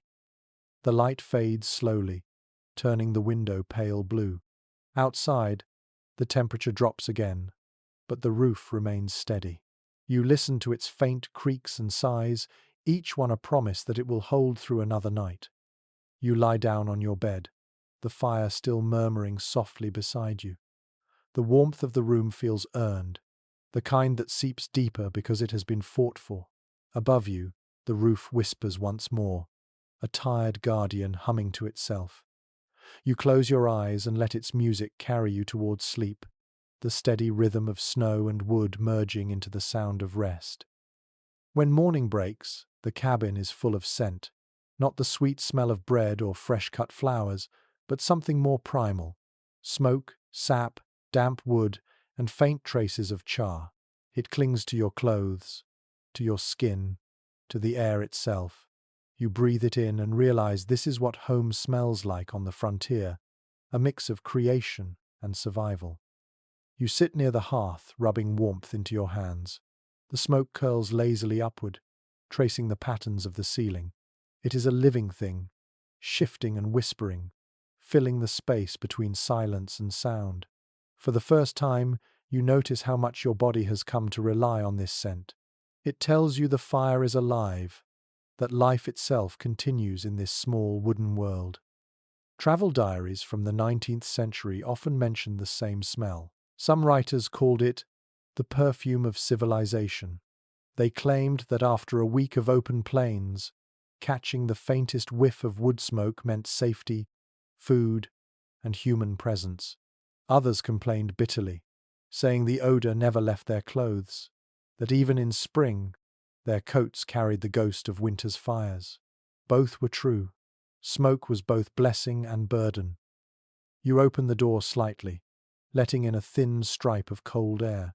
The draft clears the haze, but the warmth wavers. Ventilation is tricky. Too little, and you cough until your eyes sting. Too much, and the fire sulks, smothered by frost. You understand now why every old cabin was built with tiny gaps between roof and wall, the kind you once cursed while chinking. They were not mistakes. They were lungs. A note from an early surveyor describes how indigenous builders taught settlers to position their dwellings to align with prevailing winds. The wind would draw smoke out of the chimney more efficiently, keeping the air inside breathable. He admitted most newcomers ignored the advice until they nearly choked themselves each winter. You think of that as you shift the door again, feeling the balance between air and warmth, between knowledge and stubbornness. There are still debates among restoration experts about how smoky those cabins truly were. Some say the walls grew black within months. Others claim soot was minimal if the fire burned clean. Looking up at your own rafters, you see faint grey shadows already forming. The truth, you suspect, lies somewhere in between. A little smoke meant a little life. Too much meant death by your own fire. You add another log and watch the flames lick it eagerly. The cabin hums with quiet energy. You notice how the smoke drifts differently depending on the wood. Pine crackles bright and sharp, giving off a resinous bite. Oak burns slow and deep, its smoke dense but steady. Every tree carries its own personality into the hearth. A peculiar practice recorded in northern settlements involved hanging pine boughs near the roof beams. As they dried, their needles released a steady fragrance that masked the staleness of smoke. Some claimed it kept spirits away. Others said it simply made the air more pleasant. You decide to try it, hanging a few branches above your bed. Their scent fills the room instantly, sharp and comforting, like the breath of the forest itself. You think of how the human nose remembers smells more than words. The aroma of this place will never leave you. Years from now, even a faint hint of wood smoke will summon this cabin the cold mornings, the hiss of the fire, the sound of your own breathing in a world so quiet it feels suspended in time. By midday, the air grows thick again. You open the window flap for a moment, and a rush of icy wind slips inside. It smells clean, untouched, full of distance. The contrast is startling. You close your eyes and feel it move across your face. The cabin exhales with you, a deep sigh of relief. Letters from frontier women often describe the constant struggle to manage smoke. One writer recalled her husband carving a small vent hole above the door, covered with a flap of leather. She called it "our little miracle," saying it saved both their tempers and their lungs. You smile at the image, realizing how small solutions often carry the greatest peace. You close the flap again, leaving only a thread of air moving through the space. The fire steadies. The smell softens into something balanced warmth without suffocation, life without chaos. The pine branches sway gently in the rising heat, their scent blending with the faint sweetness of drying clay from the walls. Evening arrives slowly, dimming the room to amber and shadow. The smoke turns blue in the fading light, swirling above the fire like a ghost rehearsing its lines. You watch it drift upward, then vanish into the chimney, leaving the faintest trace behind. The cabin feels alive, breathing in rhythm with you. Before lying down, you glance once more at the ceiling, its edges traced with soft soot. You think of how every bit of smoke that passes through this space will eventually settle into the wood, marking time in a language older than words. Long after you are gone, these beams will still carry the scent of your nights here. You lie back, inhaling deeply. Smoke, pine, earth and faint sweetness from the straw mattress blend into something almost musical. You realize that this too is comfort, not the absence of imperfection but the presence of familiar air. The cabin whispers around you, quiet and breathing, the fire its heart, the smoke its spirit. Sleep drifts in easily, as if carried by the same invisible current rising toward the chimney. The scent of warmth lingers, threading through your dreams until even in sleep you feel surrounded by home. The snow outside glows pale and endless, a sheet of white pressed against the horizon. When you open the cabin door, the cold rushes in like an eager guest. It bites your cheeks and catches your breath, but you smile anyway. Today you are not building or patching. Today you are walking. You have neighbors now, or so you've heard. A family settled 2 valleys over, another group beyond the ridge. The first winter on the frontier taught everyone the same lesson. Survival prefers company. You pull your coat tight, wrap your scarf, and start along the narrow trail you trampled in the snow earlier in the week. The forest greets you in silence, its branches heavy with frost. Every sound feels louder here, the crunch under your boots, the distant call of a raven, the creak of your pack shifting on your shoulders. Letters from early settlers often describe these journeys to neighboring cabins as pilgrimages. The distance might only be a mile, but the terrain made it feel like crossing continents. People brought whatever they could spare: a loaf of bread, a strip of smoked meat, a jar of rendered fat, even a song or story to trade. You think about that as you walk, clutching a small bundle of dried herbs in your pocket, a gift for whoever answers the door. The path winds through tall pines. Your breath hangs in the air, drifting upward like incense. The quiet is so deep it hums inside your ears. Then, in the distance, a faint sound, someone chopping wood. It repeats steadily, a metronome of effort. You follow it, your pace quickening. The forest opens into a clearing, and there it is. Another cabin, smaller than yours, its chimney coughing out a thin line of smoke. A figure bends near a pile of logs, raising an axe again and again. You lift a hand and call out.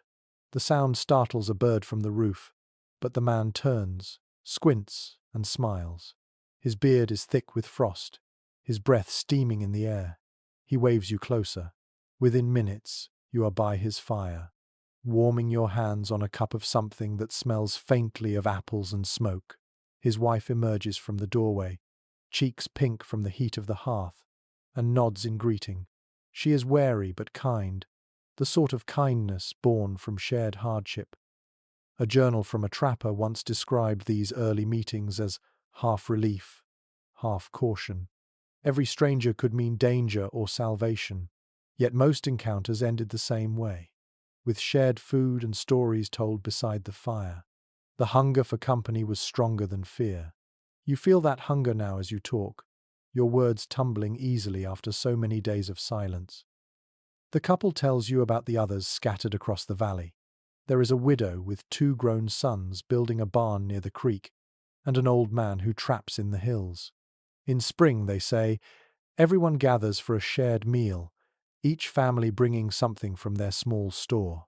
Sometimes they dance. You picture it: rough boots stamping on wooden floors, laughter rising above the smoke, the world thawing just enough for joy. A curious account from a missionary's diary mentions how these frontier gatherings mixed cultures freely.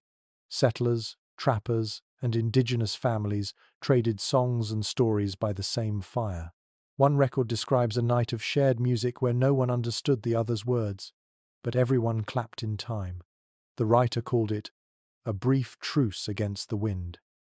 The woman hands you a piece of bread thick with butter, and you taste the faint sweetness of survival.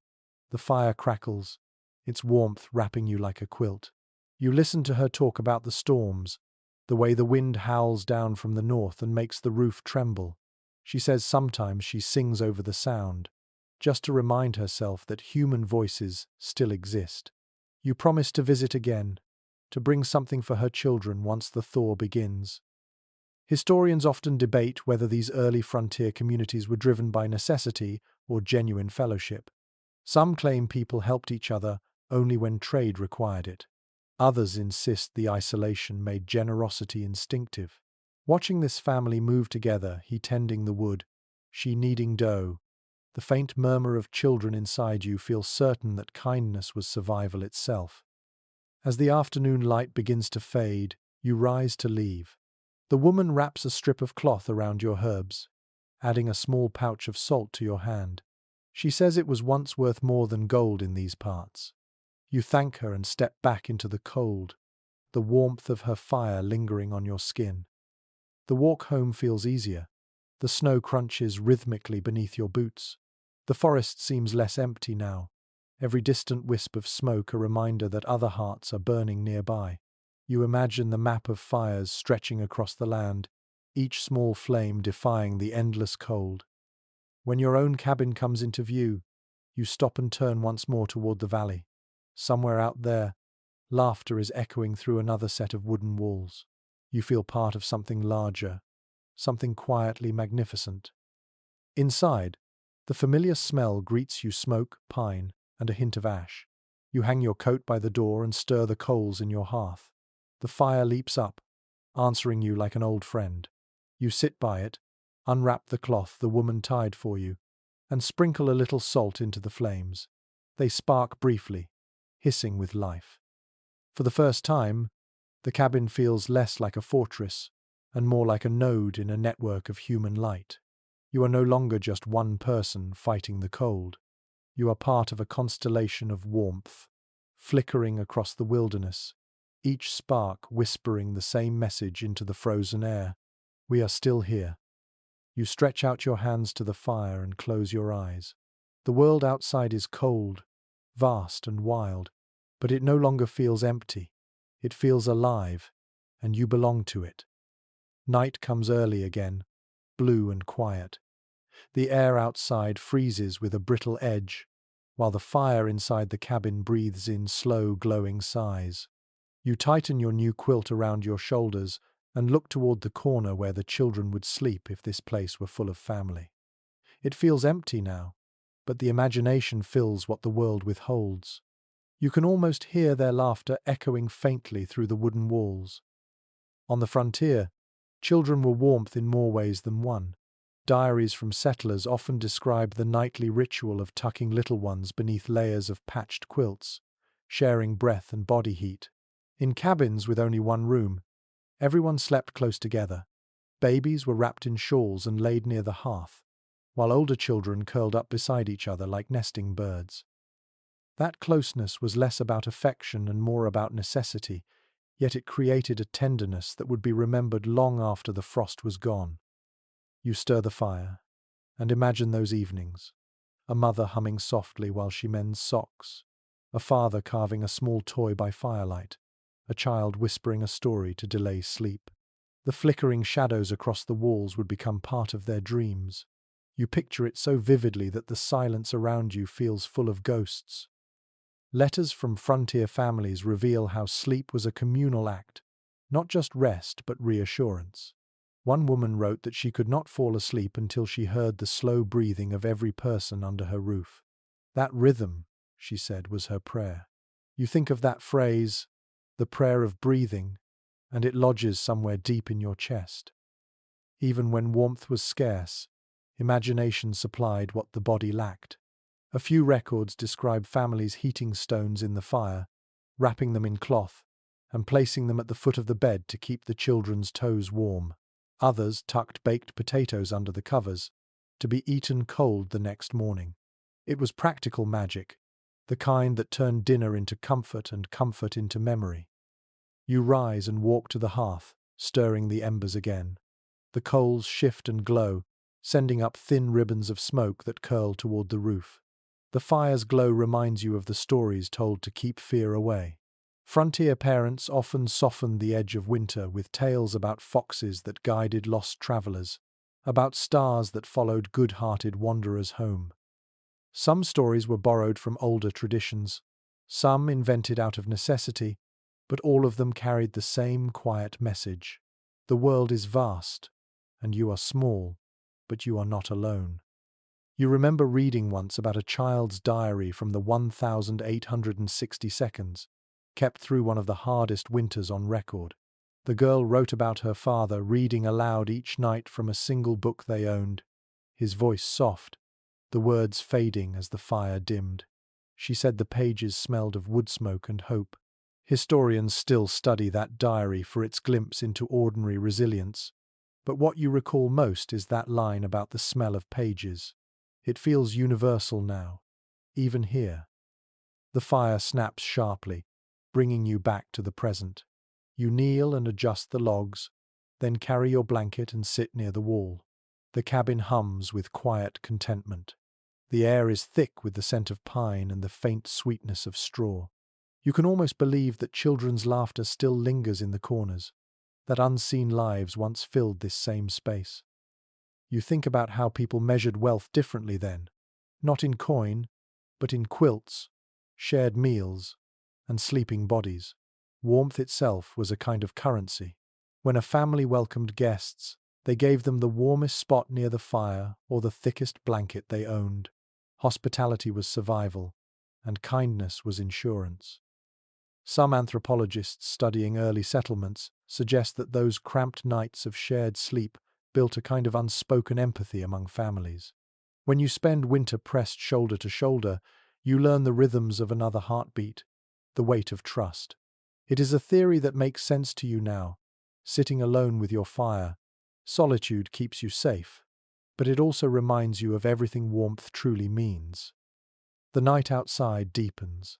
The sound of the wind slipping past the chimney mixes with the soft crackling of the fire. You close your eyes and picture the interior of another cabin, not far from yours. A family huddled close, quilts layered thick, a dog curled at their feet. The faint murmur of a lullaby rises and falls, blending with the wind until it becomes part of it. A traveler once wrote that frontier children grew up knowing how to read the world by sound. They could tell whether a log was burning too fast by the pitch of its crackle, whether snow was fresh or crusted by the way their boots broke through it, whether their parents were calm or worried by the silence in the room.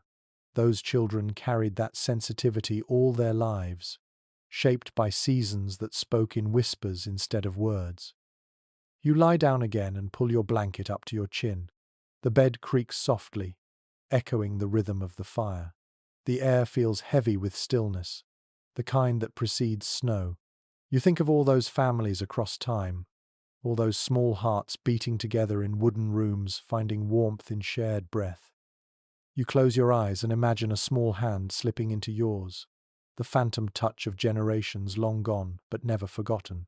The fire fades to a red glow, and the cabin breathes around you. Sleep takes hold gently, as if someone is still keeping watch beside you.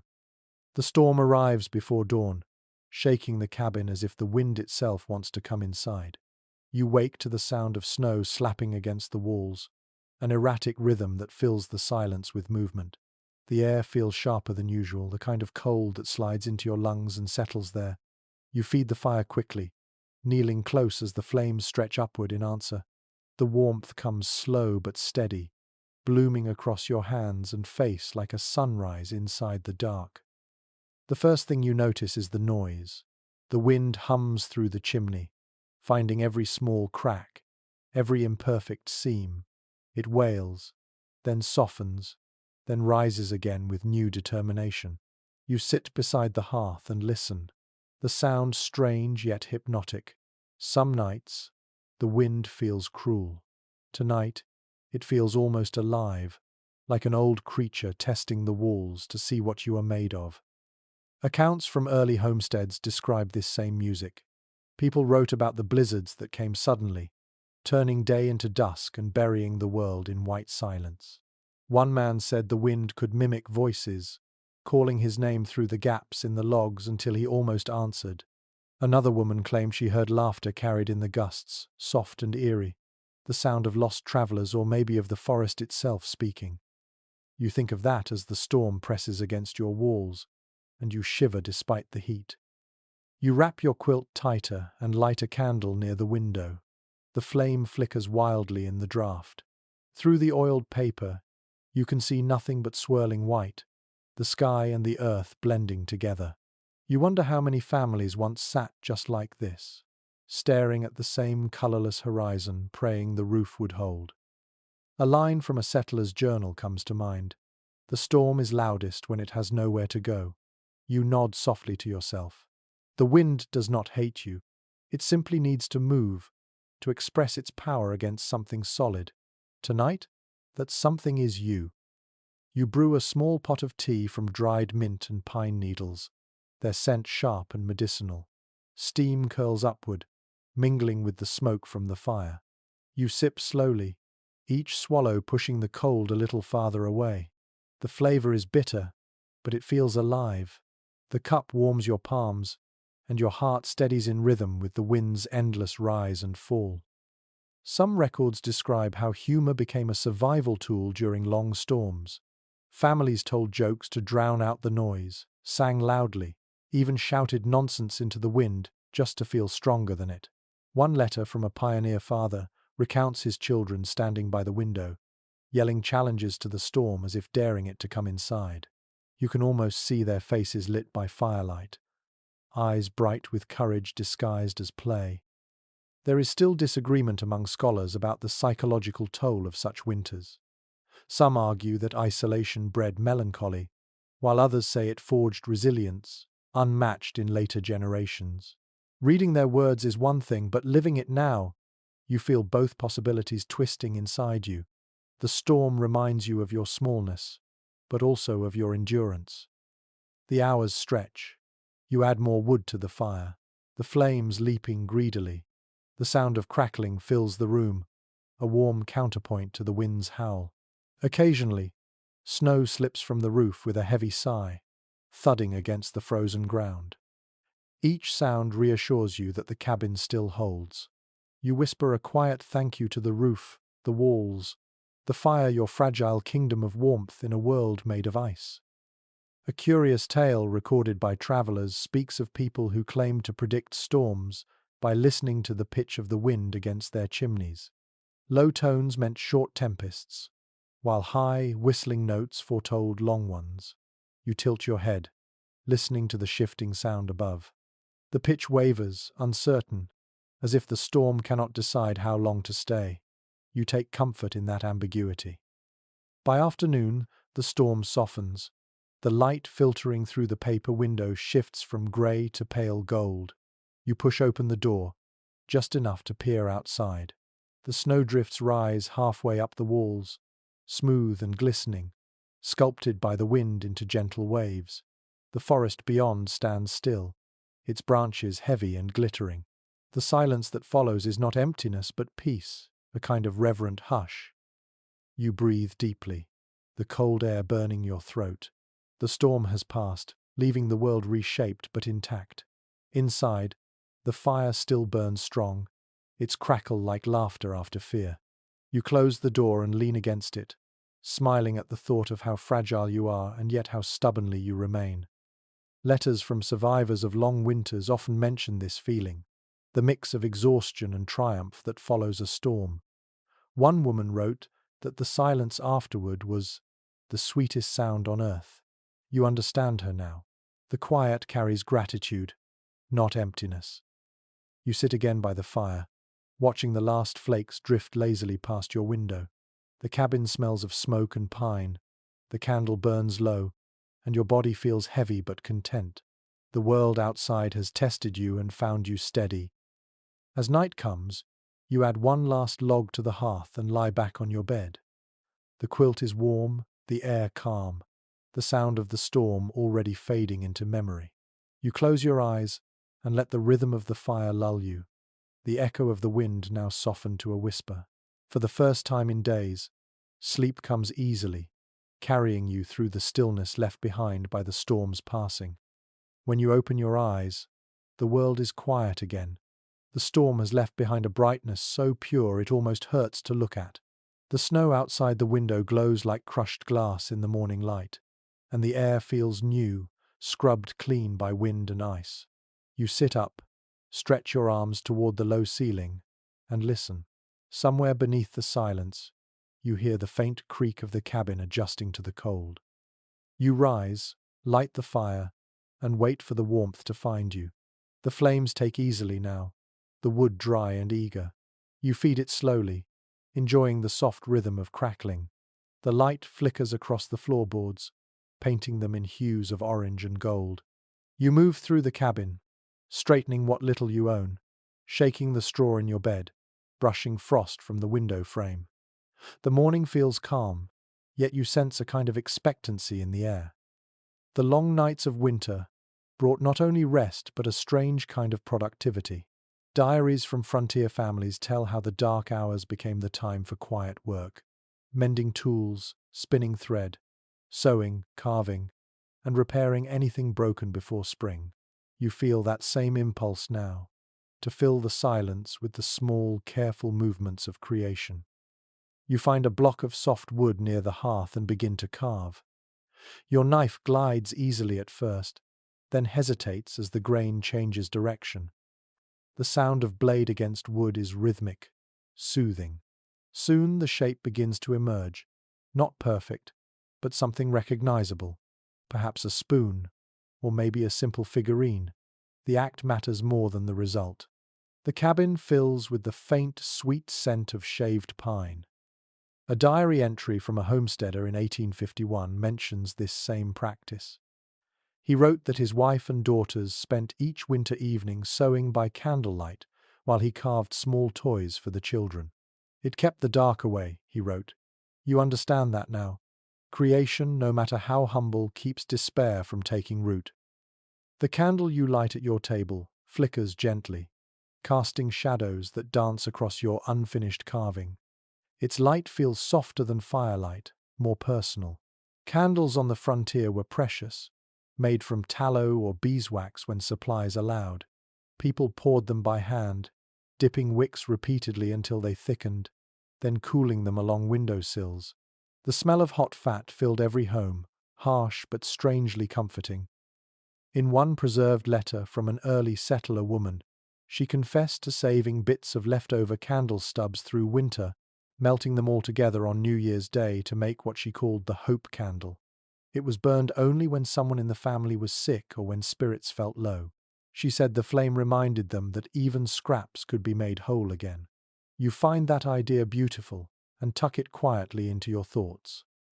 There are historians who argue that this winter craftwork helped shape the social fabric of entire communities. When the sun set at 4 and rose at 8, families found meaning in these rituals of making. The small tasks gave structure to endless nights.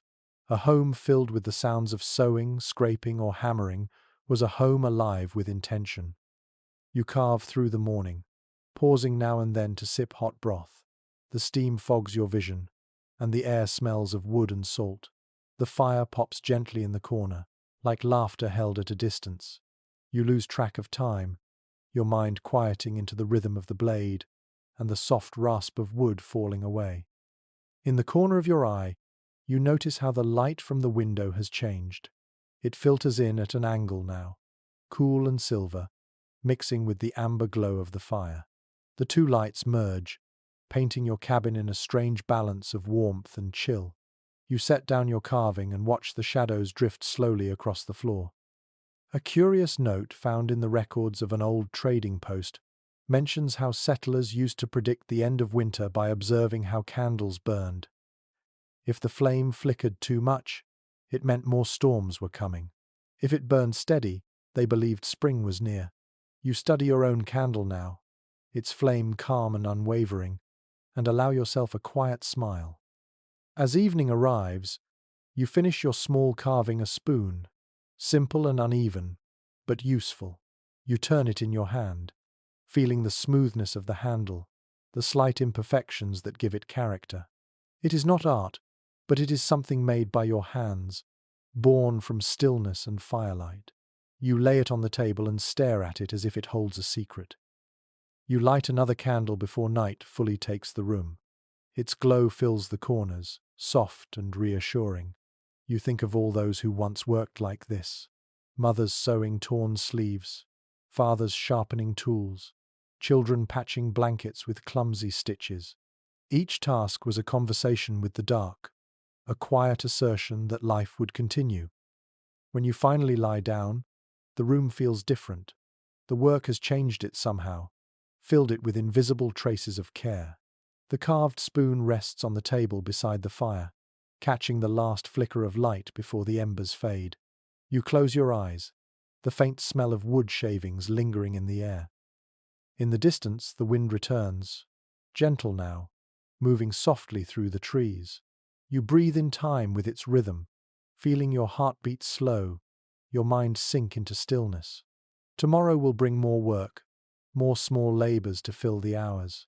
But for now, in the quiet glow of your candle's last light, you drift into sleep surrounded by the simple beauty of creation and calm.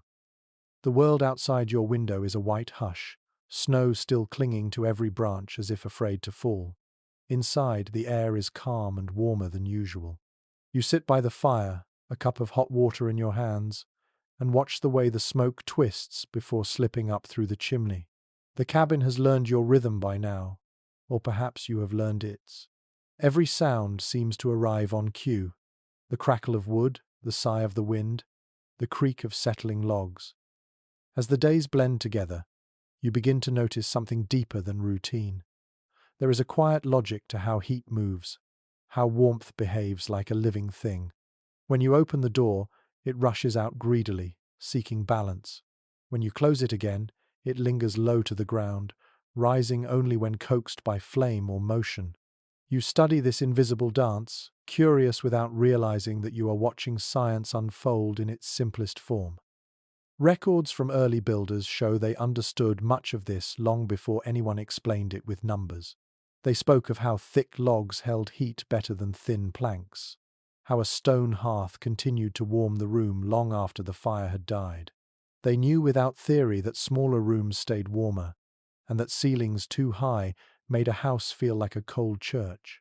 You smile at the thought that wisdom often comes before knowledge. You test it yourself. After feeding the fire, you press your palm against the wall. The surface is warm, where the light from the flames reaches it, cooler toward the corners. You begin to understand how the wood stores the day's energy, releasing it back in the quiet hours of night. Each log becomes a slow, breathing reservoir of comfort. One diary from a Norwegian settler describes how he arranged stones under his floor to trap heat from the fire. Each night, he let the embers die and the stones released their stored warmth upward, keeping the cabin mild until morning. Archaeologists later found traces of such methods in old ruins and called it primitive engineering, but you prefer to think of it as clever kindness. You experiment with your own version. Near the hearth, you gather several large stones and place them around the base of the fire. They hiss as the moisture leaves them, then settle into a steady, gentle glow. When you touch them later, the heat pulses through your fingers. You roll one near your bed, and it feels like holding a small, sleeping animal. There is an old superstition mentioned in travelers' journals, that warmth carried from one fire to another brought luck, but stealing coals invited misfortune. Villagers in Europe once shared embers carefully, wrapping them in cloth, whispering gratitude before passing them along. You think about that as you move the glowing stones, and you whisper your own quiet thanks. Gratitude, you decide, is a kind of insulation too. Some modern researchers argue that early settlers understood heat as a presence rather than a measurement. They spoke of it almost like spirit, something that could be invited, respected, or offended. That belief shaped how they built, how they slept, even how they spoke near the fire. You realize now that you talk to your fire more than you talk to yourself. It listens better, after all. You notice patterns. The fire breathes best when fed with small, dry pieces of wood rather than large logs. It prefers steady attention over bursts of generosity. If you neglect it, it sulks, retreating to smoke. If you rush it, it rebels, throwing sparks like sharp words. Patience makes it flourish. As you sit, you catch the faint scent of something sweet. It takes a moment to realize it is the sap boiling inside the burning pine. It perfumes the air with a quiet reminder that warmth always costs something. Every comfort, every bright flame, comes from transformation. A letter from an explorer to his brother described wintering in a mountain hut, where he observed how different kinds of wood gave distinct warmth. Birch flared quick and light. Oak burned slow and deep. Willow barely held a spark but filled the air with fragrance. He wrote that a house that smelled of willow felt kinder, even when colder. You breathe deeply, testing your own air, and wonder what your house smells like to the wind outside. Later in the day, you open the door to let fresh air sweep through. The warmth escapes instantly, a reminder of how fragile comfort is. Yet when you close it again, the new air feels lively, cleaner, almost grateful. You think of how even stillness needs renewal, how every living space must inhale and exhale, just like the body that inhabits it. The light fades quickly. You set another log in the fire, watch it catch, and marvel again at how flame always seeks upward, how heat always rises, how something invisible carries energy from one body to another. You know the words for it now: convection, conduction, but those labels feel unnecessary. The truth is simpler. Warmth moves because life does. Before you sleep, you touch the nearest wall again. The wood is warm where the firelight touches it. You press your cheek to it, eyes closed, and listen. The faint hum of stored heat feels almost like a heartbeat, steady and enduring. For a moment, you imagine the cabin breathing beside you. both of you alive through cooperation and care. You settle into bed, the air thick with the scent of pine resin and ash. The stones near your feet still glow faintly, radiating the memory of flame. You think about how heat, once released, does not vanish but travels, changing form, finding new places to rest. That thought soothes you more than the warmth itself. Outside, the wind is quiet again. Inside, the last light from the fire flickers against the walls, tracing patterns that seem to move even after you close your eyes. You drift to sleep slowly, your thoughts carried by invisible waves of warmth, the unseen science of survival whispering you toward dreams. The morning light creeps through your paper window in a faint golden wash.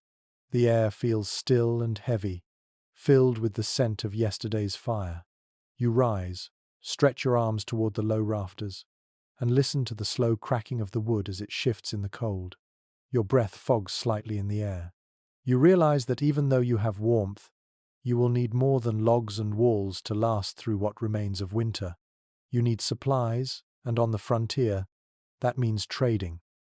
You pack a small bundle, dried meat, a strip of fur, a few of your wooden spoons, and a small pouch of salt from your neighbor. Each item has value not in gold, but in usefulness. In a world this raw, everything is worth something if it can help someone stay alive another week.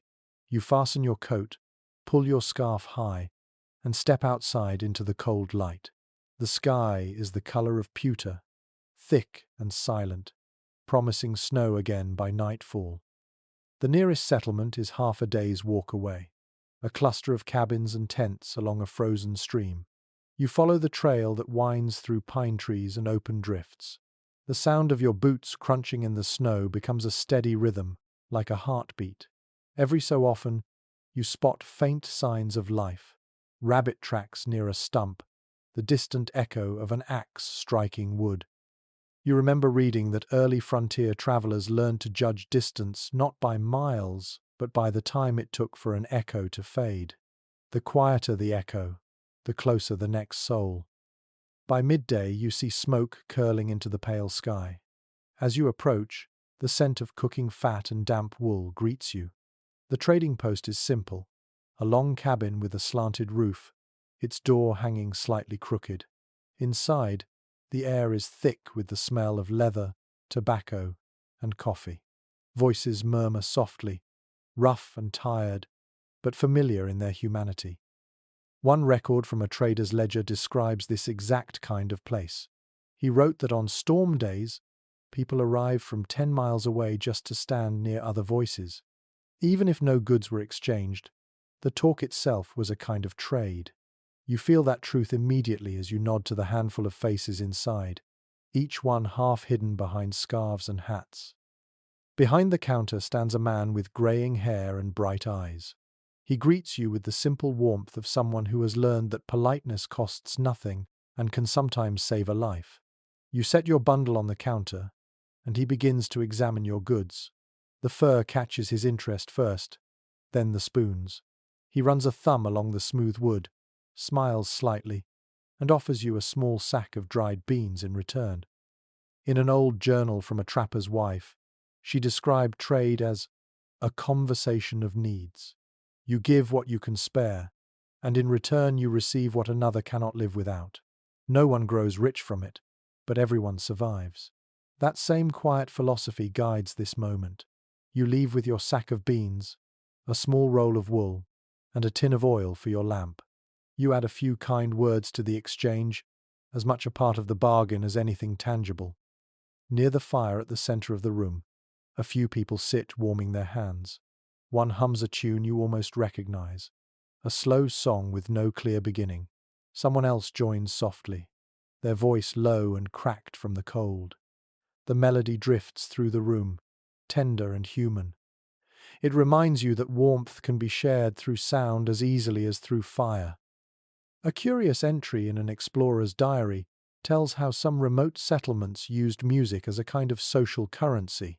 People traded songs, verses, or riddles in the same way they traded salt and grain. A new song could travel farther and faster than any wagon, carrying pieces of one winter's hope to another. You wish you knew a song to give in return, but instead you listen, nodding in time, letting the sound settle inside you. Before leaving, you stop at a small corner table where a woman sells candles she has dipped herself. The smell of tallow and wax fills the air. You trade her a few spoonfuls of your herbs for one candle wrapped in paper. She tells you that she mixes the wax with honey to make the light burn steady. Her hands are red from work, yet her smile is gentle. Historians often debate whether these trading posts were outposts of civilization or merely extensions of survival. Some say they were lifelines, bringing connection to the wild. Others argue they were only temporary, a fragile bridge between isolation and decay. Standing here, surrounded by the smell of smoke and humanity, you decide they were both. The frontier was never tidy. It was a balancing act between endurance and hope. By late afternoon, the light outside begins to dim. You tighten your coat and head home, following your own tracks back through the forest. The wind has shifted, carrying the faint scent of snow again. The trees sway gently, their branches whispering against each other. You walk faster, your small bundle heavier with food but lighter with gratitude. When your cabin finally comes into view, the sight fills you with relief. Smoke curls lazily from the chimney, proof that your hearth still breathes. Inside, you hang your coat, light your new candle, and pour a handful of beans into the pot. The scent of cooking fills the room, simple and nourishing. As the fire crackles, you think about the faces you saw, the songs you heard, and the small exchanges that knit lives together across the cold. Trading, you realize, is not just barter. It is the heartbeat of community. You sit near the fire, spoon in hand, and eat slowly, letting each bite warm you from the inside out. Outside, snow begins to fall again, but this time, you feel no fear of it. You have food, warmth, and the memory of voices that remind you you are not alone. The storm can come as it pleases. Inside this cabin, the light will last the night. By dawn, the snow has deepened again, softening every shape outside your door until the world looks like a single, unbroken sheet of white. The air feels sharper than it has in weeks, and even inside the cabin, the cold creeps along the floor, wrapping around your ankles like mist. You throw another log onto the fire, watch the sparks leap upward, and know that winter still has lessons left to teach. You wake slower than usual, your joints protesting, your breath coming in clouds. The thought of frostbite crosses your mind, and you flex your fingers, grateful for the blood that still moves. For most frontier families, frostbite was not a distant threat but a familiar companion. It came silently, often during chores or travel, when the air turned against the skin. Diaries from the era describe it without drama, as if it were just another tax the cold demanded. You remember one particular account written by a trapper who spent a winter alone in the mountains. He told of waking to find the tips of his fingers white and senseless. He held them near the fire too quickly, and the sudden heat burned more than it healed. He wrote, "The pain was proof that I was still mine." You think of that phrase now, running your thumb along the seam of your mitten, and it feels heavier than any medical advice? For those who could not rely on science, survival depended on stories, on fragments of inherited wisdom. Some swore by rubbing snow into the frozen skin to wake it again, a trick that likely did more harm than good. Others carried small bottles of whiskey, believing a drink could thaw the blood, though it often did the opposite. Remedies drifted between folklore and desperation. A curious belief preserved in several letters mentions that hanging iron tools above the bed protected sleepers from frost creeping into their limbs. The logic was simple enough. Iron, cold and unyielding, might confuse the spirit of winter. Whether superstition or comfort, many followed it faithfully. You glance toward your own axe, resting near the hearth, and decide that perhaps a little superstition never hurt anyone. Historians studying frontier medicine often note how knowledge moved through rumor rather than books. Recipes for ointments, poultices, and charms were passed like secret messages. One recipe mixed bear grease with beeswax to protect exposed skin. Another combined ash and vinegar into a salve for cracked lips. Most were half effective at best, but they carried a sense of agency. Doing something, anything mattered more than the result. You look around your small cabin and think about how people face sickness and injury in isolation. No doctors nearby, no hospitals, only the steady hum of human instinct. Sometimes they trusted herbs, sometimes prayers, often both. That dual faith in body and spirit shaped how they lived through winters that might have crushed less stubborn hearts. A book of early homestead lore recounts a strange ritual for warding off winter illness. Families would burn dried sage mixed with a handful of salt while reciting a simple phrase of protection. The smoke, it was said, carried warmth to the bones. You decide to try it, mostly for curiosity. The smell fills the room quickly, sharp and cleansing. The smoke rises and twists through the beams before disappearing up the chimney. Whether it brings protection or not, it smells like defiance. As the day unfolds, you gather what you can to mend your gloves and boots. The fire hums quietly behind you. You stitch the worn seams carefully, fingers stiff but precise. Every motion feels like an act of patience. You know that staying warm is not just about firewood or shelter, but attention to detail, to the small tasks that keep life from unraveling. A passage from a missionary's letter tells of indigenous healers teaching settlers how to rub animal fat into cracked leather to keep it supple in the cold. The same grease was used to soften skin and prevent frostbite. He wrote that the settlers were skeptical at first, then converted by the evidence of comfort. You smile at that, realizing how wisdom has a way of crossing boundaries when survival is at stake. You pause to warm your hands by the fire. The room glows faintly orange, and you catch your reflection in the window's sheen, a figure wrapped in shadow and smoke. You look older than you feel, but there is pride in that face. Each line is a map of choices, of nights endured. Outside, the snow keeps falling, soft but endless. You step to the door, open it just enough to feel the air against your face. It is biting cold, yet strangely beautiful. The forest stands silent under its new coat, the branches heavy but graceful. The light has a metallic quality, pure and distant. There is a story told in some frontier settlements that frost itself was alive, a trickster spirit that traveled at night painting the world in white. Children were warned not to leave offerings outside, or the spirit would become greedy. The same act could be fear or gratitude, depending on who told it. You decide to leave a crumb near the door anyway, unsure whether to ward off mischief or invite grace. Evening comes softly, the snow muffling every sound. Inside, the fire grows bright again, the smell of sage still lingering faintly in the air. You sit near it, rubbing your hands together, and think of the countless lives that met the same cold and refused to bow to it. You lie down, tucking your blanket close, your body tired but peaceful. The frost creeps across the window pane, drawing its delicate patterns, and the firelight flickers gently against them. You watch until your eyes grow heavy. The cold will always return, but so will the warmth. Between the two, you find balance, the oldest medicine of all. The days have grown a little longer, though the cold has not yet eased. When you step outside in the morning, the sunlight feels thin and far away, but it stays a few minutes longer each day. The snow near the walls has crusted into glittering ridges, and the sound of dripping water tells you the thaw is coming, slowly and reluctantly. You close your eyes for a moment and listen. The world is still frozen, but something in the air has shifted. Inside, the cabin smells of smoke, dried herbs, and wood sap. It feels lived in now, softened by time. Every surface carries a trace of your hands. You run your palm along the rough logs and realize that this space, once just a collection of materials, has become part of you.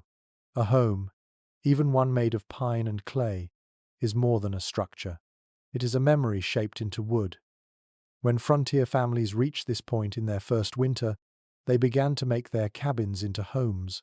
The practical tasks never ended, but the focus shifted. They started adding touches of comfort curtains from old shirts, shelves for keepsakes, or carved initials above the door. Letters from settlers describe how the walls themselves began to tell stories, each nail or patch of chinking tied to a specific day or mood. You decide to do the same. From a leftover scrap of cloth, you fashion a small curtain for your window. The color is faded brown, but when you hang it, the fabric softens the light. The cabin glows in a gentler hue. The change is small, but the effect is astonishing. It feels as though you have invited warmth that is not only physical but emotional. An old homestead journal tells of a woman who pressed wildflowers between the cracks of her log walls each summer.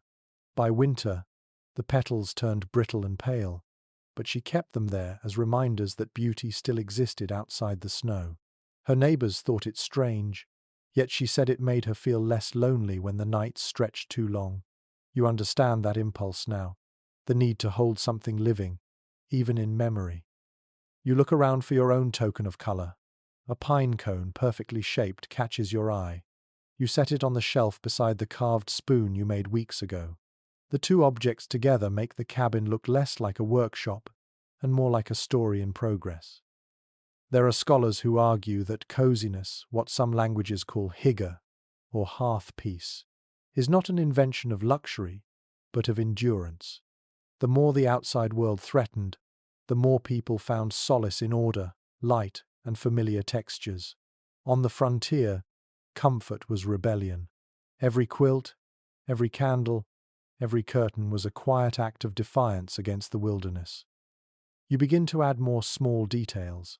A smooth stone on the windowsill, a bundle of dried sage hung near the door, a simple line of markings carved into the table to count the passing days. Each mark feels like a conversation with time itself. The cabin grows richer not with possessions but with meaning. A letter from a settler's child describes how her mother painted the inside of their cabin walls with crushed berries mixed into lard, giving the wood a reddish tint. The scent lasted for weeks, she said, and the room glowed as if lit by an unseen sunset. You imagine that, the way light might catch the colored wood and make it seem almost alive. You take a small piece of charcoal from the hearth and draw faint lines along the wall near your bed. Nothing elaborate, just a few shapes. The marks remind you that humans have always drawn on their shelters, from cave walls to city apartments. Every home begins as a blank surface, waiting for proof that someone lived there. As you sit near the fire, you think about how this space has changed you. The first nights were filled with fear and exhaustion. Now there is calm, even a kind of grace. You have learned the rhythm of wood, the patience of smoke, the secret language of warmth. The cabin no longer feels temporary. It has grown roots in your mind. Evening arrives in soft shades of blue and grey. The snow outside reflects the firelight through the window, turning the room into a glowing cocoon. You ladle hot soup into a wooden bowl, the scent filling the air. Steam curls upward like the breath of something content. A curious observation from a 19th century preacher who travelled through frontier towns reads, "People first survive their homes, then their homes begin to teach them how to live." You nod at that line, because it feels true. The house is no longer just shelter from the cold. It has become your teacher in patience, endurance, and simplicity. Before bed, you sweep the floor carefully, stack the logs, and sit one last time by the fire. The flames flicker against the walls, illuminating every small imperfection you once thought ugly. Now they look like details in a painting. The light finds the pine cone, the spoon, the curtain, and finally your face, soft with quiet pride. When you lie down, the bed feels warmer, the air gentler. The cabin sighs as it cools, wood shifting softly. You close your eyes and think of all the other homes hidden in the wilderness, each one glowing in the night, each one a small defiance against the cold. The world outside remains frozen, but inside, warmth has taken shape not just as heat, but as belonging. You pull the blanket close, listen to the fire breathe, and drift into sleep surrounded by the simple beauty of things made by hand, cared for by heart. The morning light filters through the window, softer than before, a pale shimmer that makes the frost sparkle like powdered glass. You sit up slowly, listening. The air outside is calm for once. No wind, no crack of frozen trees. Only silence so complete it feels alive. You pull on your boots and open the door a few inches. The world beyond your cabin is white and endless. The snow drifts high against the trees, swallowing the lower branches. The stillness feels fragile, like something that could shatter with a single sound. You step outside, boots crunching softly, and the quiet folds around you. For the first time, you hear how silence has its own tone, a low hum that seems to come from the earth itself. Then, faintly, another sound breaks through a distant voice. At first, you think it might be the wind catching in the valley, but it comes again, a wordless call carried on the air. You hold your breath and listen. Voices across snow have a strange power.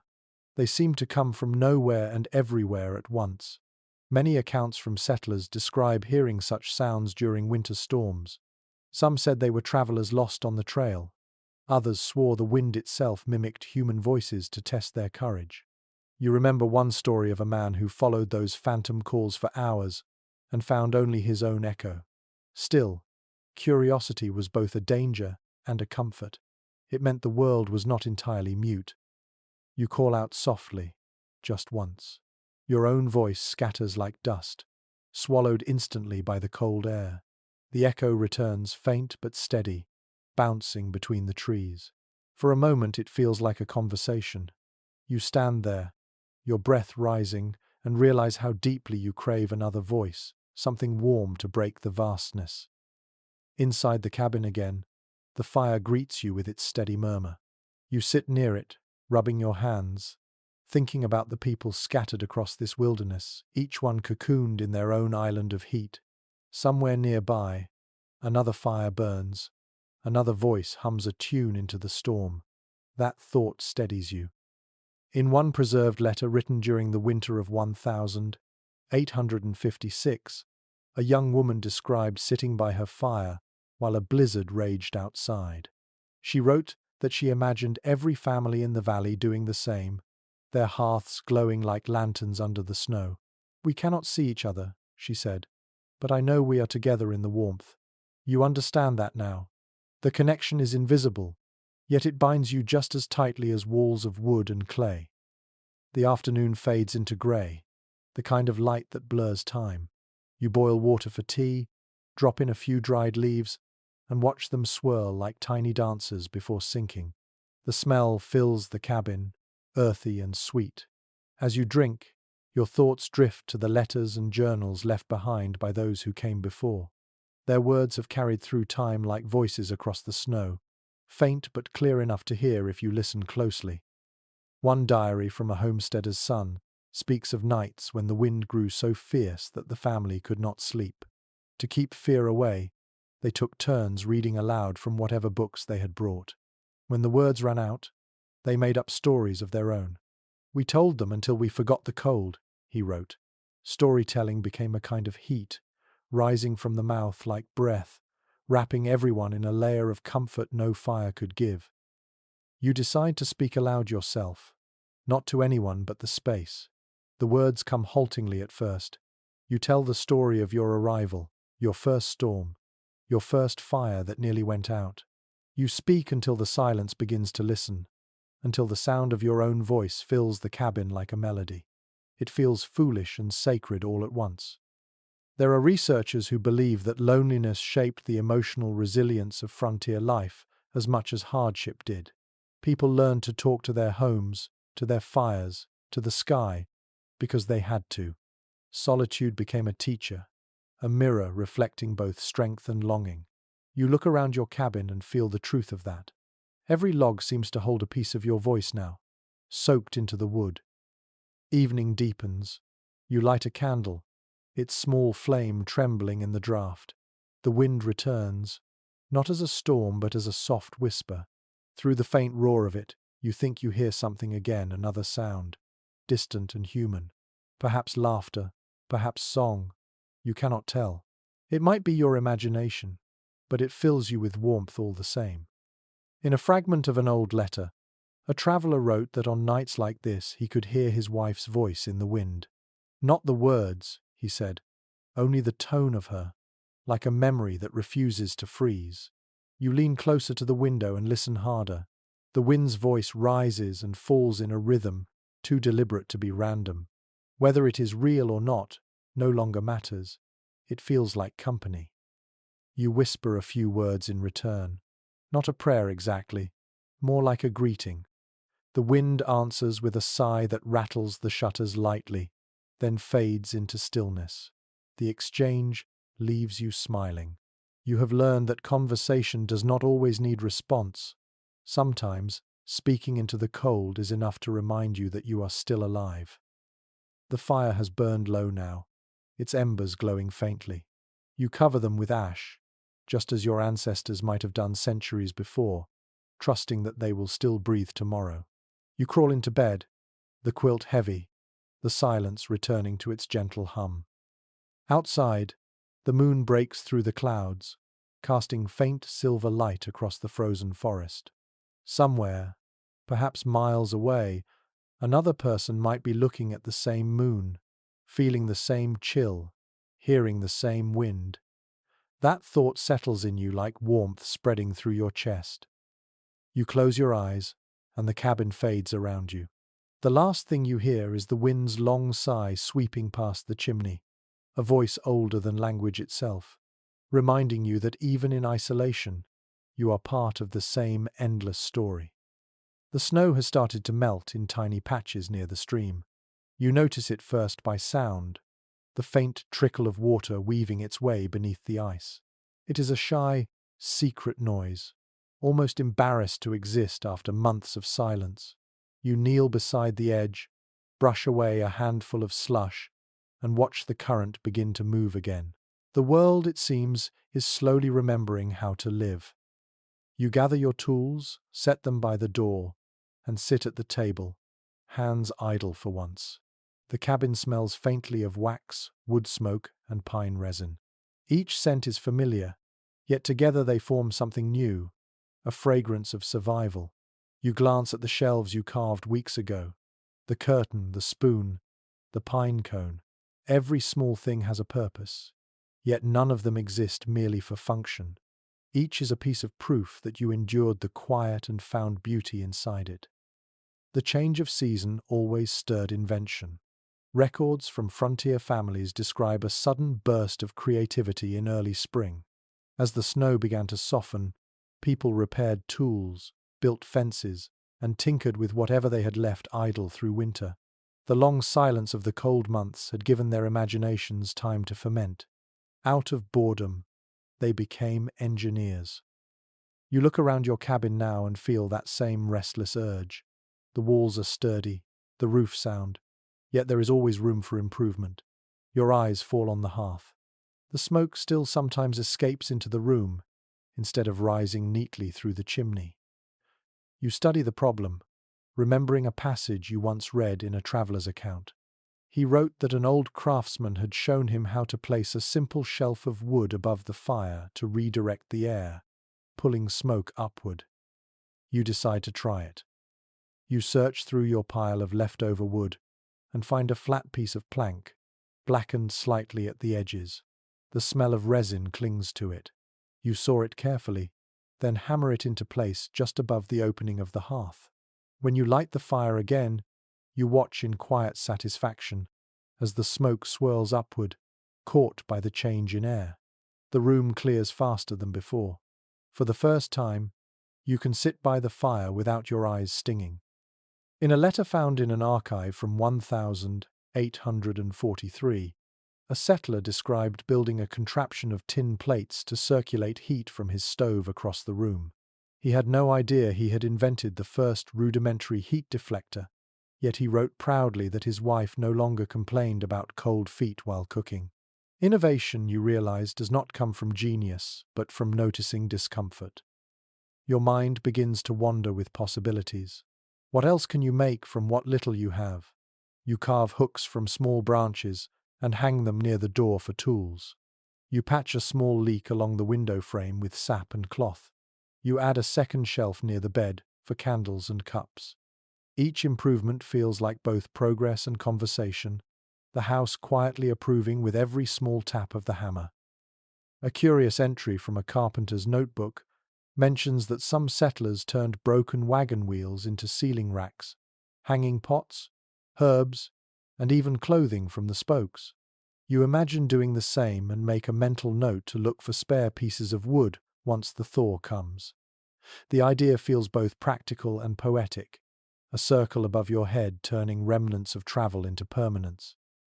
As afternoon fades, the sun sends a ribbon of light through the window. It stretches across the floor, lands on the wall, and touches your new shelf. Dust motes dance through the beam, suspended like tiny stars. You lean back in your chair and watch, letting the stillness fill you. There are researchers who suggest that human creativity flourishes in hardship precisely because the mind craves purpose when comfort is scarce. Every frontier invention, from heating stones to handmade candles, was born from the same simple need, to make the world a little kinder. You think of that as you trace your hand along the table's rough edge. Invention here is not ambition. It is tenderness, translated into wood and fire. Evening draws in gently. You light your lamp and pour a little oil from the tin you traded for last week. The flame blooms with a golden halo, steady and patient. You notice how the new shelf above the hearth reflects some of that light, doubling its glow. The cabin suddenly seems brighter, not by much, but enough to make you smile. A letter from a young blacksmith in 1871 captures this same feeling. He wrote that his favorite sound in winter was not the crack of his forge, but the soft hiss of oil when it caught the flame. That sound, he said, is the world remembering it can change. You hear that echo now in the hiss of your lamp and feel a kinship across time. You tidy your tools, coil the leftover twine, and sit again by the fire. The air feels lighter, less smoky, more open. You can breathe without coughing. You look at your hands, blistered and cracked, and realize how much they have learned since the first day you swung an axe in the snow. They have built, repaired, adapted, and imagined. The hands of survival are not heroic, only persistent. Outside, the first stars appear. You open the door briefly, and the night greets you with its cool breath. The sound of running water from the stream is louder now, clear and alive. The ice is retreating. You smile, close the door, and return to your chair. The cabin glows with firelight and lamplight, the air thick with warmth and quiet satisfaction. You lean back, resting your head against the wall, and let your eyes close. The house hums softly around you, the wood expanding in the heat, the fire sighing as it burns. For the first time, you sense that you have not only survived the winter but shaped it into something beautiful. You drift towards sleep with a small smile. Outside, the snow continues to melt, drop by drop, carrying away the last traces of fear. Inside, invention has turned into peace. When you wake, the air feels lighter, as if winter has finally released its grip. The snow outside glistens with patches of exposed earth, and tiny rivulets of water run through the yard, weaving around stones and twigs. You step out into the morning, boots sinking slightly, and breathe in a smell you had almost forgotten. Damp soil, green moss and thaw. The world smells alive again. Your stomach growls softly, reminding you that supplies are running low. The beans you traded for are nearly gone, the dried meat thin and pale. It is time to think about food that warms more than the body, something that stirs memory and comfort. The thought of cooking fills you with quiet purpose. Inside, you set a pot over the fire and pour in the last of your beans with some melted snow. You stir them slowly, adding a pinch of salt and the smallest scrap of dried sage. The scent begins to bloom, soft and earthy. Food here is not a feast. It is an act of gratitude. Every meal carries the memory of the hands that gathered, traded, and endured. Frontier families measured time by meals. Journals often describe soup simmering through the day, thickening as more ingredients were found or bartered. One woman wrote that the smell of broth was the scent of waiting, the steady heartbeat of the home. You can understand that now as the steam curls upward, fogging your window and softening the room into a watercolor of warmth. As the pot simmers, you knead a small batch of dough from flour saved in a tin. You mix it with a splash of warm water and a bit of ash from the fire, a trick you learned from an old note scrawled in a margin of a diary. The alkaline ash helps the dough rise, faintly sweet and smoky when baked near the coals. You shape the dough into rough rounds, place them on a hot stone beside the fire, and listen as they sizzle softly. The smell fills the room, rich and familiar. Letters from travelers in the early 1800s mention how food took on symbolic weight during the cold months. Bread was more than sustenance, it was a promise that the world still provided. To break bread was to break fear. Soup, too, carried meaning. Some added dried apples or a splash of vinegar, not only for flavor, but to remind themselves of the brighter seasons waiting beyond the frost. As you stir your pot again, you remember a story told by one trader about a cabin that never went dark, because the family kept soup simmering every hour of winter. Strangers could knock at any time and be offered a bowl. He said the smell of that house could be recognized from a mile away. It smelled like kindness, he wrote. You smile at the thought and wish you could visit such a place. You take the bread from the stone, its crust golden and uneven, and break it apart. The inside is soft, steam curling out. You dip a piece into the soup and taste it. The flavor is simple but alive. Salt, smoke, and earth. You chew slowly, eyes closed, and for a moment, you are not alone. The warmth seems to echo through time, touching every hand that ever stirred a pot by firelight. Historians sometimes argue that frontier cuisine was a symbol of both limitation and creativity. Scarcity forced invention, but it also preserved connection. A shared recipe, even between distant cabins, became a thread linking people through flavor. You think of that as you add a little melted fat to your soup, watching it shimmer on the surface like a thin sheet of gold. When the meal is done, you set the spoon down and listen to the fire's gentle hiss. The smell of beans and bread lingers in the air, mingling with the smoke and pine. You remember that taste and scent are memories made physical. They tether the present to all the moments that came before. Somewhere far away, another cabin might smell the same right now. Another person stirring a similar pot, their breath fogging the same chill air. In a letter discovered decades later, a man wrote about tasting his mother's soup again after years apart. He said it was like hearing a lullaby in a language I thought I had forgotten. You know what he meant. The flavor of warmth is always half nostalgia, half need. Evening arrives quietly, blue and soft. The snow outside glows faintly under the fading light. You pour the last of the soup into a cup and set it beside the window, watching the steam rise against the frost. It feels almost like an offering, a thank you to the world that has both tested and nourished you. You clean the pot, stack the dishes neatly, and sit near the fire. The warmth reaches your face, steady and sure. You breathe in deeply, feeling the fullness of both belly and heart. The simplest meal has turned into a kind of ceremony. Outside, the wind stirs again, gentle this time, carrying the faint scent of thawing earth. You smile, pull your blanket around your shoulders, and close your eyes. Somewhere deep within you, the warmth of that meal continues to glow, the quiet proof that life, even pared down to its bones, can still taste of comfort. The snow melts in uneven patches now, leaving streaks of brown earth across the hills like a slowly waking body. The sound of dripping water is constant, tapping softly against the roof, sliding down the logs, sinking into the ground. You open the door and step outside, blinking at the light. The air smells of thawing soil and damp pine needles. The world that once slept under a frozen sheet is stirring again. You walk to the stream, its edges breaking apart into small, bright channels. The ice cracks in lazy lines, and tiny bubbles rush beneath the surface. For the first time in months, you hear running water without strain or fear.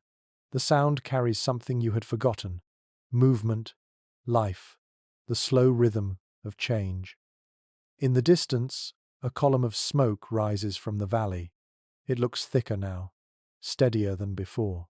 You realize the neighbors are back at work, mending fences, clearing paths, calling to each other across the drifts. You can almost hear their laughter carried faintly on the air. It strikes you how quickly a single fire became many. Settlements grew this way, from one cabin to two, then to a dozen, until a loose cluster of homes began to call itself a town. Journals from early communities describe those first gatherings of spring, when families ventured out after months of isolation. They brought bread, stories, and news. Babies born, livestock lost, storms survived. Everything worth knowing traveled by word of mouth. You walk a little farther, your boots sinking in the wet snow. The sunlight catches the melting ice, throwing shards of light in every direction. The air feels warmer against your face, soft but real. You think of all those families across history, stepping out of their cabins after long winters, blinking at the same light, grateful to see color return to the world. In a letter from 1849, a farmer wrote that the first day of true thaw was as close to grace as a man might stand. He said the smell of wet earth reminded him that forgiveness was built into the seasons. The land always returned what it took, if you waited long enough. You crouched to touch the ground, pressing your hand against the cold, damp soil. It feels alive beneath your palm, pulsing faintly, like the heart of the year restarting. By noon, the sun is high enough to warm the walls of your cabin. You open the door wide to let fresh air sweep through. It moves gently, stirring the curtains, carrying away months of smoke and stillness. Dust rises in faint golden swirls, glowing briefly in the light before disappearing. The scent of pine, clay, and melting snow fills the space. The cabin feels new again, as though the season has rebuilt it alongside you. Some early records tell of how people celebrated the end of winter with small rituals. They swept the floors with fresh branches, lit new fires from embers, and sprinkled water on the hearth as a blessing. You decide to follow their example. You take a cup of snowmelt, splash a little over the hearth, and whisper a few words without thinking, part gratitude, part farewell to the long night. The fire hisses softly, as if nodding back. You spend the afternoon outside, clearing snow from the roof, checking for damage. The logs have darkened from months of frost, their surfaces rough and streaked. You scrape away the ice with the back of your axe, listening to the satisfying thud of each strike. Every blow feels like punctuation, marking the end of something that held you too long. There is an entry in a preacher's travel journal describing how, after each winter, families rebuilt their homes even if they did not have to. He wrote, "To survive is one thing, to begin again is holy work." You feel that truth in your muscles as you labor, sweat forming beneath your coat despite the cold air. Repetition becomes prayer. When the sun begins to dip, you sit on a stump outside your cabin and look across the valley. The snow still glows in the hollows, but patches of brown and green are spreading like slow fire. The smoke from your chimney rises in a thin, golden column, joining the others in the distance. For the first time since autumn, the world feels connected again. Inside, you light a candle and prepare a small supper, bread and broth, simple but satisfying. The warmth of the fire mingles with the cool air flowing through the door. You eat slowly, gazing at the fading light through your window. Historians have long noted that as settlements grew, the idea of home changed. What began as a shelter became a gathering place, a shared symbol of endurance. Even when the towns expanded and wood gave way to brick, the hearth remained the heart of it all. People carried that instinct forward, the same urge to sit close, to share warmth, to listen to another voice before sleep. You think about that as you sip your broth. The cabin that once stood alone will not always be solitary. Roads will come, fences will divide, laughter will fill the air, but the essence will remain, the small circle of light pushing back against the dark. Outside, twilight deepens. The wind carries the smell of wet earth through the open door, mingled with the faint sweetness of pine. The sound of running water joins the low hum of night. You sit for a while longer, breathing it all in, before closing the door and feeding the fire one last time. The room glows softly, your shadow moving across the walls. You stretch out on your bed, tired but peaceful, your hands still smelling faintly of soil and smoke. The winter is not yet gone, but you can feel the thaw inside you too. The world is beginning again, and so are you. The morning air feels gentler now, carrying a scent you almost forgot existed. The smell of wet bark, old leaves, and the faint sweetness of thawing grass. You open the door, and the breeze touches your face with the cool promise of early spring. Beyond your cabin, patches of green push through the dull snow, stubborn as hope. The forest hums softly, filled with water dripping from the trees. The season has turned the page. Inside, your cabin looks different in this new light. The smoke stains on the ceiling seem softer, almost golden. The walls, once dry and grey, have absorbed months of warmth and now glow faintly with life. You look around and realize that everything inside has become a record of your survival. The burn mark near the hearth from a spark that jumped too far, the small dent in the table where your knife slipped, the uneven shelf that still manages to hold steady. These imperfections no longer bother you. They feel like the handwriting of time. You sit by the fire and let the silence settle. The logs crackle gently, the same sound that once filled the longest nights. But now, it no longer feels like defiance. It feels like a greeting. You stir the embers with the tip of a stick and watch them glow, orange and patient. A letter from an early settler describes how people, when spring arrived, would sit by their hearths not out of need but out of habit. After months of relying on fire to stay alive, they could not easily give up its company. It had become more than heat. It was a companion that had seen every struggle. You understand that completely. The fire is not just light anymore. It is memory. Later, as the day brightens, you step outside and walk to the edge of the clearing. From here you can see the distant hills, the snow slipping away in streaks. Thin trails of smoke rise from other homes, faint but visible. For months, those chimneys were hidden by storms, but now they mark a quiet return to community. You imagine the families behind them, opening their doors, airing out their rooms, sweeping away the ghosts of winter. It is said that people who live close to nature learn to read time differently. Instead of clocks, they measure days by shadows, seasons by scent, and years by the creak of old wood. You look down at your hands, lined with soot and work, and realize they are a kind of calendar too. Each scar tells the story of effort, each callus a lesson learned.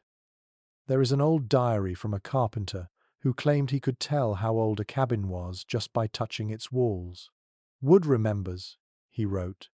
"It keeps the heat of each fire, the rhythm of each storm, and the softness of each spring." You press your hand against your own wall now, and believe him. The surface is warm, but beneath it lies the cool pulse of the forest, steady and eternal. You decide to take a walk through the woods. The snow crunches lightly underfoot, mixed with the sound of water running beneath it. The trees smell of resin and wet moss. Somewhere ahead, you hear the faint tapping of a woodpecker, and from farther away, a trickle of melting ice falling from a branch. Every sound feels like an invitation to rejoin the world. A curious note in an old journal from a fur trader describes how, in early spring, the forest seemed to exhale after winter. "The silence breaks open," he wrote, "and you can almost hear the roots waking. As you walk, you notice that the ground beneath you gives slightly as if breathing. The earth is softening again. You find a fallen branch, stripped of bark by weather, smooth and pale. You pick it up and carry it home, unsure why. Back at the cabin, you carve it into a small frame and set it near the window. It holds nothing yet, but somehow it feels like a promise, a space waiting to be filled. Maybe one day, when life feels settled, you will place a picture inside, or a pressed leaf, or a drawing made by a visitor. For now, it simply stands as a symbol of what lies ahead. By afternoon, The air warms enough that you can leave the door open without losing heat. Sunlight spills inside, touching every surface, lighting the cabin in ways you have never seen before. You sit on your stool and watch the light move slowly across the floor. The sound of water dripping from the eaves forms a soft rhythm, steady as breath. Historians often note that frontier cabins began as necessities and ended as sanctuaries. People who built them to escape the elements eventually found that they had built something more, a small center of peace in a vast and unpredictable world. You look around your cabin now and feel that truth rising in you. This place that once held your fear now holds your calm. Evening comes in soft hues of lavender and gold. The fire burns low, steady and gentle. You boil water for tea, the scent of dried mint filling the air again. When you lift the cup to your lips, you can taste the faint memory of snow, as if winter has left a signature in the steam. You sit quietly and watch the last of the light fade through the window. Outside, the trees are dark against the sky, but the air carries the sound of melting ice dropping from their branches. It feels like applause, soft and slow, celebrating the end of the long season. Before you lie down, you step outside once more. The stars are sharp and bright, the air cool but not cruel. You close your eyes and listen to the night. Somewhere in the distance an owl calls, its voice calm and ancient. You smile. Spring has not fully arrived, but it is close enough to believe in. You return inside, close the door gently, and lie in your bed. The room is warm. The fire hums softly, and the faint scent of thaw drifts through the cracks. You pull the quilt up to your chin, whisper a small thanks to the walls that have held you through every storm, and let yourself drift into sleep, carried by the rhythm of a world learning to breathe again. The morning comes quietly, as if afraid to disturb the peace it has found. Light spills through your small window in a soft golden wash, and the air feels gentle against your face. The birds have returned. You hear their hesitant calls from the trees, a melody that grows in confidence with every note. After so many months of silence, the sound feels like music written for you alone. You sit up slowly, pull the blanket from your shoulders, and listen. The cabin has stopped creaking from the cold.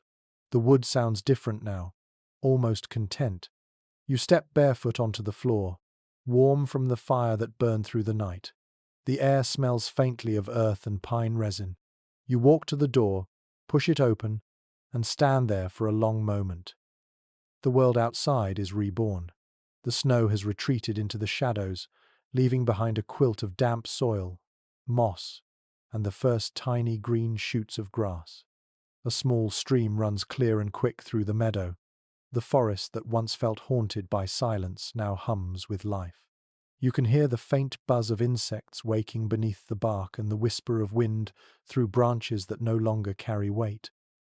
You breathe deeply, and for the first time the air tastes of spring. It carries no bitterness, only renewal. You remember the first nights in this cabin, the fear, the cold, the endless noise of wind. Now there is only calm. Every hardship that once pressed against these walls has melted into something softer. The cabin has become a part of the landscape, just as you have. You step out onto the damp ground, boots sinking slightly in the mud. Your breath no longer turns to frost. The sunlight warms your hands, and you feel it sinking into your skin, chasing away the last chill of the season. The wind carries the faint smell of thawed moss and sap. You close your eyes, and in that moment, you are not a builder, not a survivor, but simply a part of the earth breathing again. In the journals of settlers, this season was often called the forgiving time. After months of endurance, the land repaid its debt with gentleness. The rivers opened, animals returned, and seeds hidden deep beneath the soil stirred once more. People planted gardens not just for food, but as symbols of faith that the world could still be trusted. You kneel and run your fingers through the soft earth near your door. It feels alive, pliant, ready. You dig a small hole with your hands and drop in a few dried seeds saved from last year's trade, a handful of beans, maybe a sprig of mint. You cover them carefully, patting the earth smooth, and whisper a small promise to return each day to see what becomes of them. Inside, the fire burns low, but you let it fade. You will not need it much longer. You pour water into a cup and set it on the table, the same table that held your tools, your meals, and your quiet thoughts through the long winter. Every mark on its surface tells a story. The first spark that scared you, the candle wax dripped from lonely nights, the scratches from your knife when patience ran short. You run your hand across the wood and smile. Imperfection, you have learned, is the truest signature of life. Historians often speak of the frontier as a place of hardship, but they rarely write about the peace that followed. The quiet mornings when families stepped outside, heard the first birds, and felt that they had earned every sound. Survival was not only about strength, it was about learning to listen to the world's smallest mercies. You sit by the window as sunlight floods the cabin. The curtain stirs in the breeze, and dust floats lazily in the air, shimmering like pollen. You feel a stillness that is not emptiness, but completion.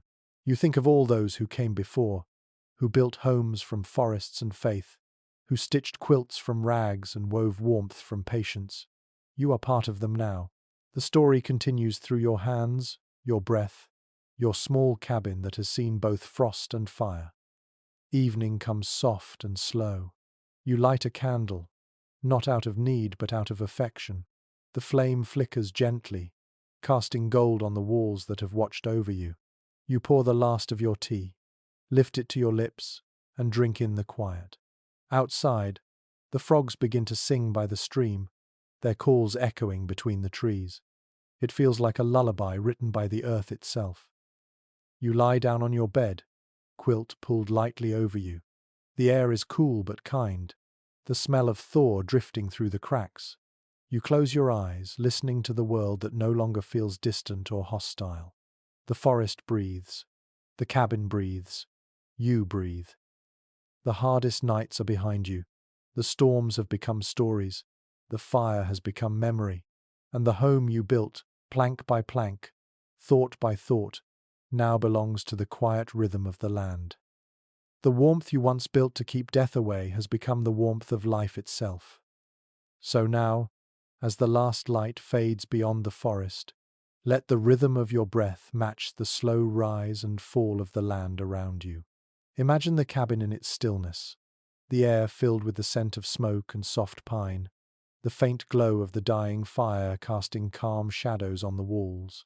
The storms have passed. The long winter has become memory. The house stands quiet, not because the world has grown silent, but because peace has settled into every corner. Outside, the stars are beginning to bloom. Each one appears slowly, patient and deliberate, like embers scattered across the night. You watch them shimmer above the trees, the same constellations seen by all who ever built a home against the cold. Their light reminds you that survival is not about struggle but about belonging to the earth, to time, to the gentle persistence of life itself. Inside, your breathing slows. The quilt feels heavier now, soft against your skin. The fire hums quietly, its warmth lingering even as it fades. Every sound becomes part of the same tender silence. The whisper of wind through the cracks, the creak of wood shifting, the heartbeat of the night beyond your walls. The journey ends where it began, in stillness, in warmth, in gratitude. You have built a home not just of wood and stone, but of patience and care. The world outside may freeze again someday, but you know now that comfort can always be built, flame by flame, breath by breath. Sleep well, traveler. The house will keep watch. The night is kind.